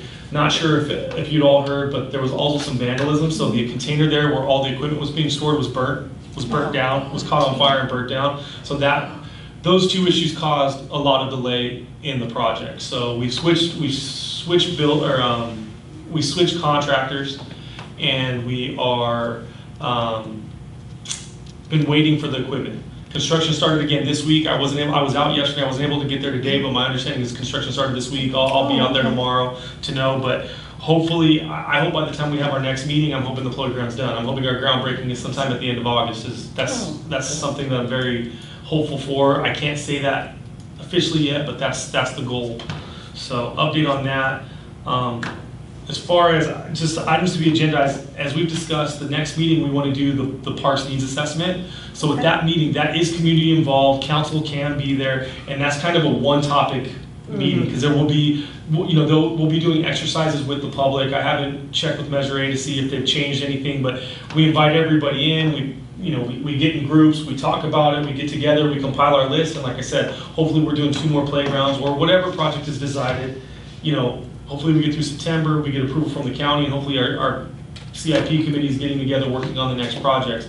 But that meeting will be, it should strictly be just for that. So, So anything we agendize would be, anything additional would be pushed to the November meeting. Okay. So that meeting can get long depending on what the attendance is. As Roxanne stated before, people come out of the woodworks for things that you never even thought they'd be there for, you know, so. Location will be discussed. We'll probably go to a bigger location where more people can come, and obviously we're hoping to get, you know, we'll probably start getting information out at the beginning of August to make sure that we have a month and a half of getting out. We'll hit the social media, we'll hit the websites, press release, everything we can do to make sure that everybody's aware of the meeting, you know. Well, hopefully we'll get a good turnout, so. That's pretty much all I got, and obviously we can agendize anything, but just let you know that next meeting will be tough to add anything else. Okay, thank you. Would Cameron be, because I know where was it last time, Cameron or Cortez? At Cameron. Cameron, right? Yeah, The that's where it was last time. Measure A, park needs assessment. Oh. That's a nice big. Because we've done town hall meetings there, Shadow Oak, we've done senior center. Nobody Oh, ever yeah. shows Should up. go to Hearst Ranch. No, I'm just kidding. Is there any, I know it's, well, probably not a good idea, but is there any thought to doing multiple too? At like south and north parts of the city? Or traditionally it's just been one? Traditionally, it's just been one. I don't know, Kelly, I mean, do you think, how will the county go about that? I mean, because obviously we have to take the list of the county, show what we did. I mean, if we do 2 separate meetings, is there a problem with that? Is that something we should look at? It slows the process down. You know, obviously to have 2 different meetings, 2 different times. Yeah, I don't have a problem with one meeting. I was just wondering. Measure A, we're getting about 360 a year. We have about $1 million in on our line of credit. I know that certain dollar thresholds require certain types of engagements and numbers of engagements. Okay, so is one sufficient for what we're looking at? Well, it depends on what we are looking at. If it's just if it's a playground for $500,000, that would probably I think be it's sufficient. 500,000 Yeah. is the threshold. So Measure A has a number of, and Mike's right, you know, it's something that we do have to double check. Measure A has a number of guidelines, even down to the types of initiatives, or excuse me, the types of community outreaches, and then the number of community outreaches, and that's based on the dollar amount. So, from what I recall, and it's been about 9, 10 months since I last looked at it, I want to say the threshold was about 500,000 that would require the one engagement. So unless something's changed, we may need to do 2. We don't know, but let us go back and check. Is that for the September meeting? Yes. That you're speaking of? And is it going to be at the Cameron Park? We haven't decided Or yet. location? Yeah, we haven't decided yet. We will decide shortly, and we'll get that information out. Like I said, once we start advertising, we'll let you know, beginning of August. We have a meeting in the next week to talk, you know, to find out what has to be done, what, you know, exactly what the county's asking for, and then how we're gonna advertise, and then obviously go about that. As we've discussed lots of times, you know, a lot of ideas come out, and $500,000 sounds like, you know, even $1 million sounds like a lot of money, but, you know, somewhat stay grounded, you know what I mean? Try to stay grounded and make sure to do that. My hope is we can walk, like I said, my hope is to do 2 more playgrounds really quick, Yeah, so. now, are we gonna have someone from the county present at the meeting? Does the county send somebody out, Kelly? They have it in the past, but we have to do our official meeting, record it, and they require that for when we submit for the application for the funds. Picture, like, just normal things, just to prove that we actually did what we said we were gonna do. Our rep lists in the last couple of years, somebody will make it come out. There you go. Take his input.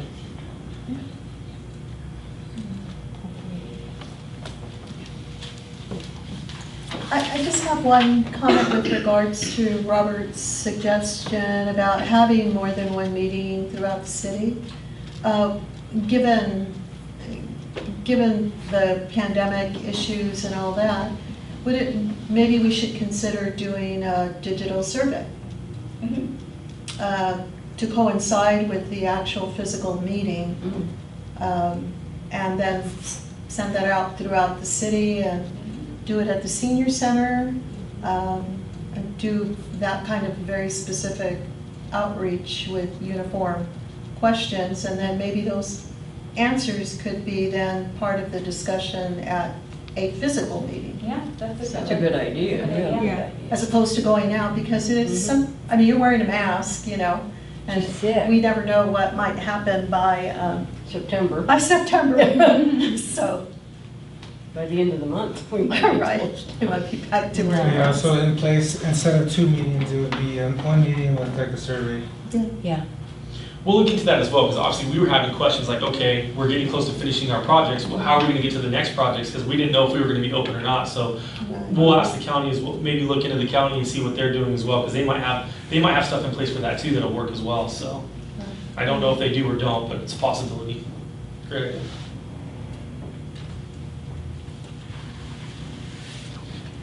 Good items. Okay, this is a good discussion. Mike knows about this one, but I was trying to look at maybe doing something at bridge riders.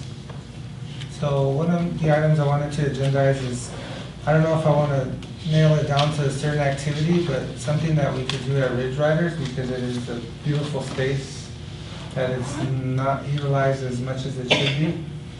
They do rent it out for shows, which I attended. One of the shows was the Pomona chapter. Foxtrotters? Yeah, the Foxtrotters Dressage Society. It was really nice. I enjoyed it. I took my children, and it was being used. There was horses everywhere. It was very, very nice environment. So yeah, I think it does get used well, but I wanted to see if, like, again, the theme I'm going with today is like activating this park space and trying to see what we can do at other parks.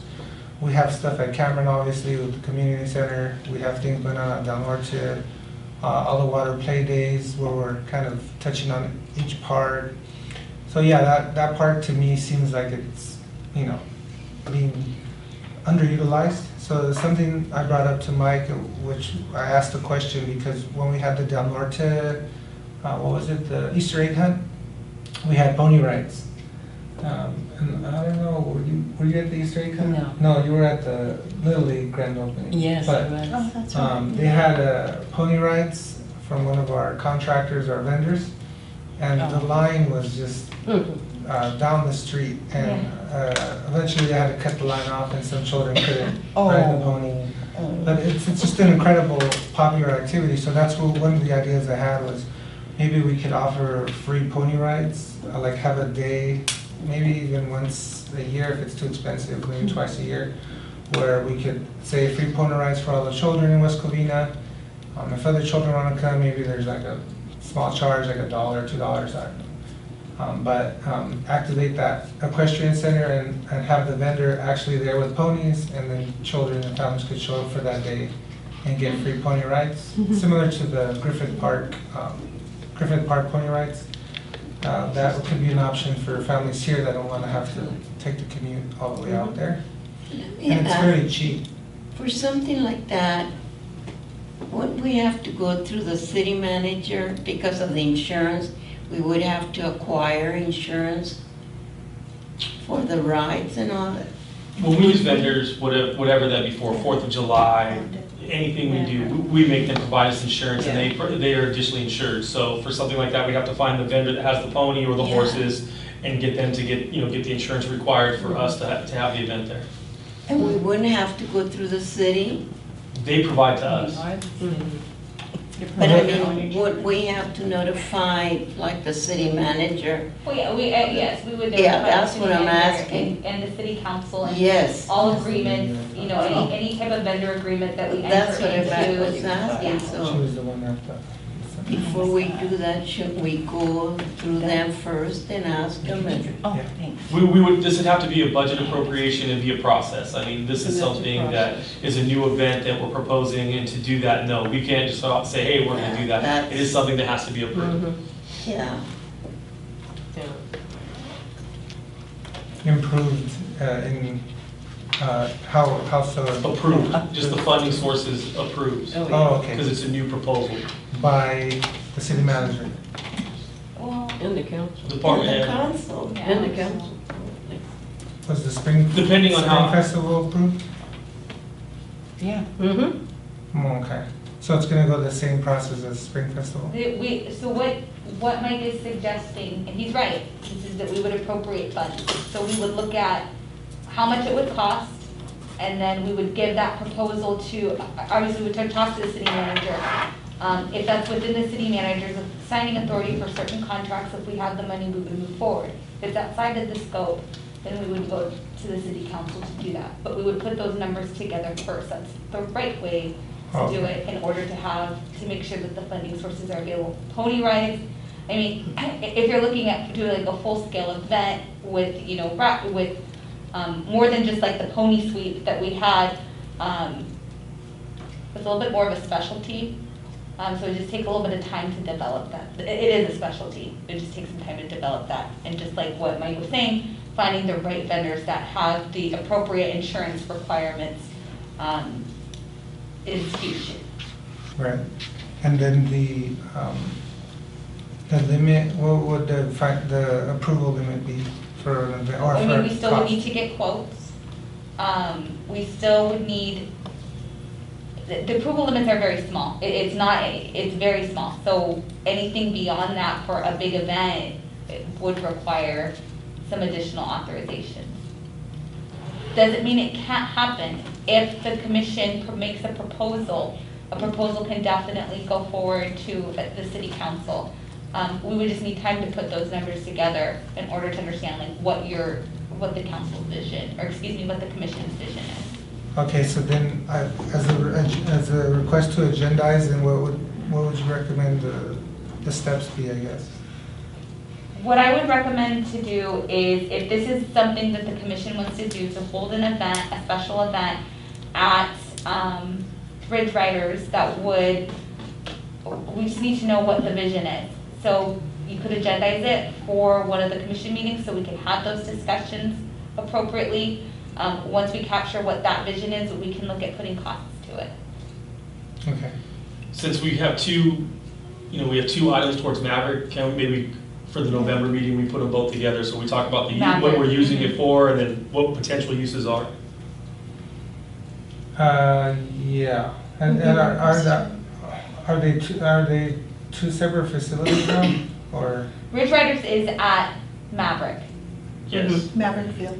Right, but I'm saying as far as the facilities themselves, what's the name of that? It's Maverick Ridge Riders Equestrian Center, but the ball field is there. Maverick Ridge Riders Equestrian. I'm okay. sorry, I misspoke. I should have said Ridge Riders. I said Maverick out of habit.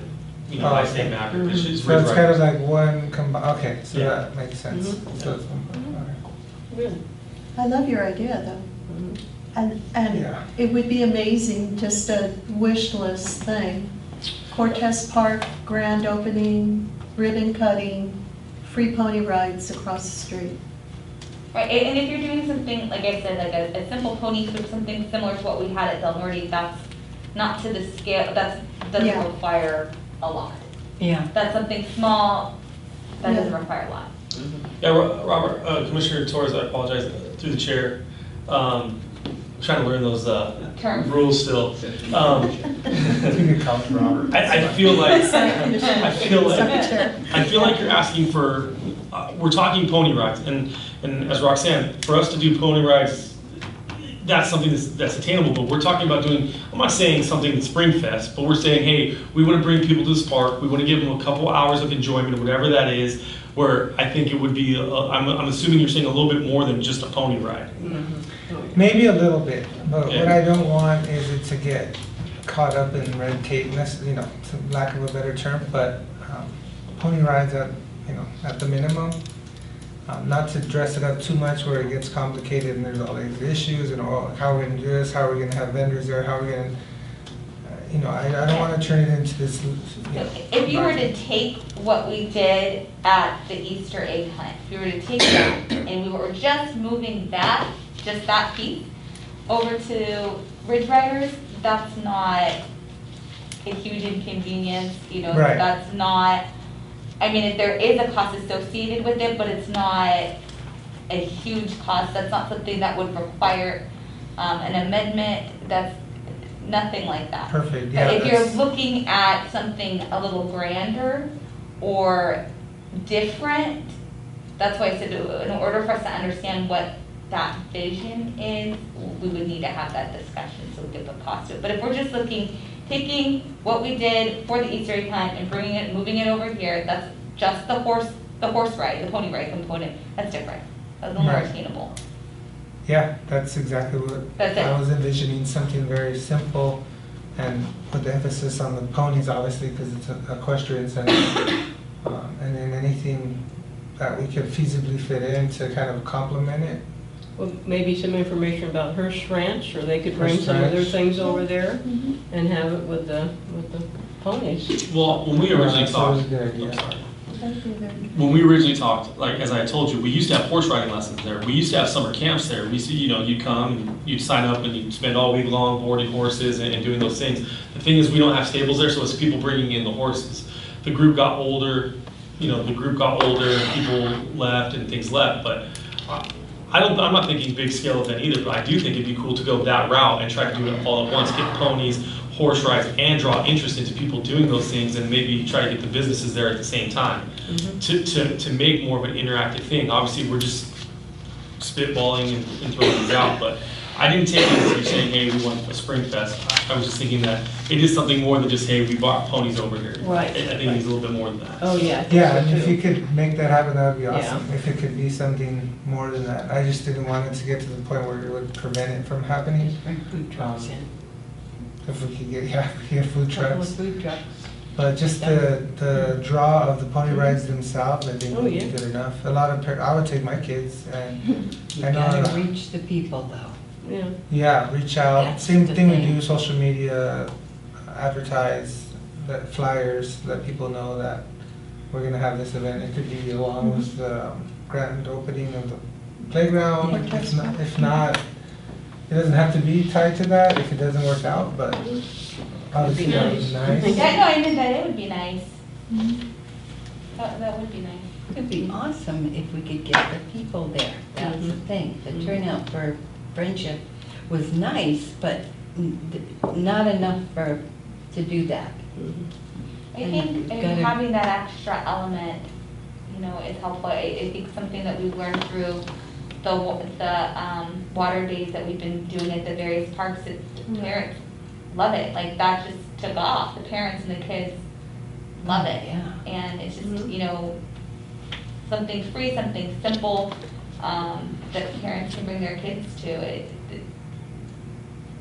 Those little, it's not little, but those, Little extra. yeah, extra, Mhm, that's yeah. the best, Yeah. the guacamole, right? Yeah. Especially after families have actually been shut down for, Sure. now it Mhm. seems like it's been a Mhm. couple of years. No, it hasn't. I know specifically at Friendship Park, there were a couple of families that did not live in the neighborhood. They heard about it on social media, and they came and they brought their kids, and they ended up hanging out and playing there, and said they were going to come back later to really enjoy the park at its fullest because it started getting hot. Mhm. So I think, just activating and using social media and doing all that, and I think folks will come. I do. So yeah, if that can be agendized, and then I'll see, like you said, try to have more concrete like framework, and we could discuss it in November. Yep. Yeah. And I'm glad you mentioned the water days, because that was a great event. I went 2 weeks ago. I didn't go to this last one, but it was a really fun event. It seemed fairly affordable, or it didn't seem like we splurged too much. We didn't, and it was it was great. The kids had fun. Oh yeah, the parents had fun. I had fun. I didn't have to do anything. I just sat there the whole time and watched the kids. So yeah, I was complimenting the staff there, all the volunteers. I'm not sure if we had volunteers, they're all staff. Yeah. But yeah, they were doing a really good job monitoring, helping out. And yeah, I'm gonna try to go this Friday to Del Norte, right? Del Norte, right. Mm. And that brings up something. Splash pad is working at Del Norte? I got 3/4 of it working. A couple valves and parts I'm waiting for, but 3/4 of it's working. Oh, Will good. it be working by Friday? It'll be working Friday. Because that's what I was wondering, because I was like, if we're gonna have water days, out of place that has a water splash pad.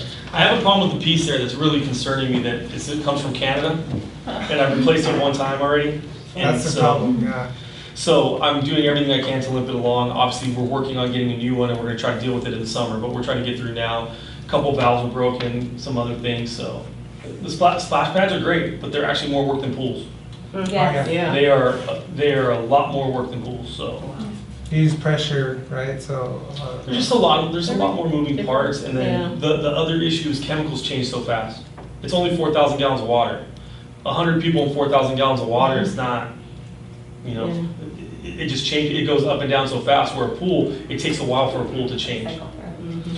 Is there any, I know our budgets are stretched thin, but is there any potential of getting like the equivalent of a pool man or a pool person? You're looking at it, Right there he is. you know? That's just one of the hats. I know, and I feel for you because you're stretched thin, but yeah. Yeah. The splash pad, I'll tell you, the thing is it's so temperamental to find, first of all, we tried to do it, we reached out, but to find somebody to be there instantly, it's very, very hard to do. Splash pads are very hard work, but the other thing is it should be at a location where you're staffed. Like, not saying it shouldn't be a Del Norte, but at least a camera where you have somebody there, because we don't hear things. You know, once Deb tells me, I jump on it, but people don't always tell me. I try to swing by there as you know, as soon as I can. You know, they're fun. Yeah. They're a lot of work. A lot of work. Did we have anyone at any point? Like, It's always been me. Okay. I think Maybe. sometimes it's just, 20 people years. get excited. Well, if we can have like an equivalent to a pool person, right, maybe semi-annually, I don't know. Oh, it's more than. It's not- it's every day. Yeah, It's it's every day. more than, splash pads they're great for the community, communities love them. There are cities that choose not to install them anymore just because of the maintenance that they require, and it's, The other thing is finding people to work on them. To be honest with you, I would put myself against yeah. most people. Like when there's something that I'm trying to take care of quickly and I call out NOR or any of the big companies, unless it's the UV, I know more than they do. Yeah. You know What what I mean? So, happens when you retire? It's work You can't. hey, I'm kidding. how old do you think I am? You're taking Like I have a it. lifetime. That's gonna be his parking. Yeah. You're gonna put it in his front yard. That's what I call job security. So, Yeah, right. Yeah. no, I mean, obviously, like I said, if I could make my life easier, trust me, I would, but we're not gonna have somebody here, we're not gonna have somebody, like, what we would pay for someone to be on call, it would be astronomical. Okay. You know what I mean? So, But the community loves it. Yeah. We get it, maybe at some point we just, how old is that splash pad? it's 10 years old now. It went in 2012 too. I'm looking, like I said, I actually this winter I wanted to make the calls. I wanted to see if there's any newer technology And I that could could- change yeah. stuff out. But that's still not going to affect. You know, the chemicals are going to be the chemicals. The UV on there is a nightmare because it's funny because UV cancels out chemicals, so it's like something the county requires, but it doesn't really make sense. So there's, in my, you know, I'm not an expert, but in my opinion, so there's just a lot of factors to it. And Yeah. isn't it, because of the water shortage that we have now? The splash pad is recycled water. Yeah. So you're using the same amount of water. It's not under any restrictions. That was a great grand opening though at that park. We did a lot at once. Yep, that was fantastic. And look, it's still going though, with your help. All of our helps, Yeah. you know. Yeah. Yeah. Awesome. All right, let's move on to the last item, which is upcoming events. I don't know if there's anything you wanted to highlight, but the upcoming What events I- are listed on our agenda. What I do want to highlight is that the next city council meeting, we will be issuing a proclamation for Parks and Recreations Month, because July is recognized Parks and Recreation Month, and we want to invite the commission to accept that proclamation from the city council. Good. Okay. That is the highlight. Is it next Tuesday? That is next Tuesday. at Next 7. Tuesday, I can't hear her. Yes, I'm sorry. No, that's, Next Tuesday at 7. that's okay, I've been trying. Yeah. Okay, yeah, oh, good, okay. Deb is also going to send out information. Betty will make sure to call you and make sure if we need to get you there, we'll get you there. So Yeah, I do what would you love do. to, yeah. It's not driving, it's very difficult for me to get around, No problem at all. you know. But I would appreciate it. All right. I think that's it. So with that, I will adjourn the meeting at 8:13. Thank you very much. Okay.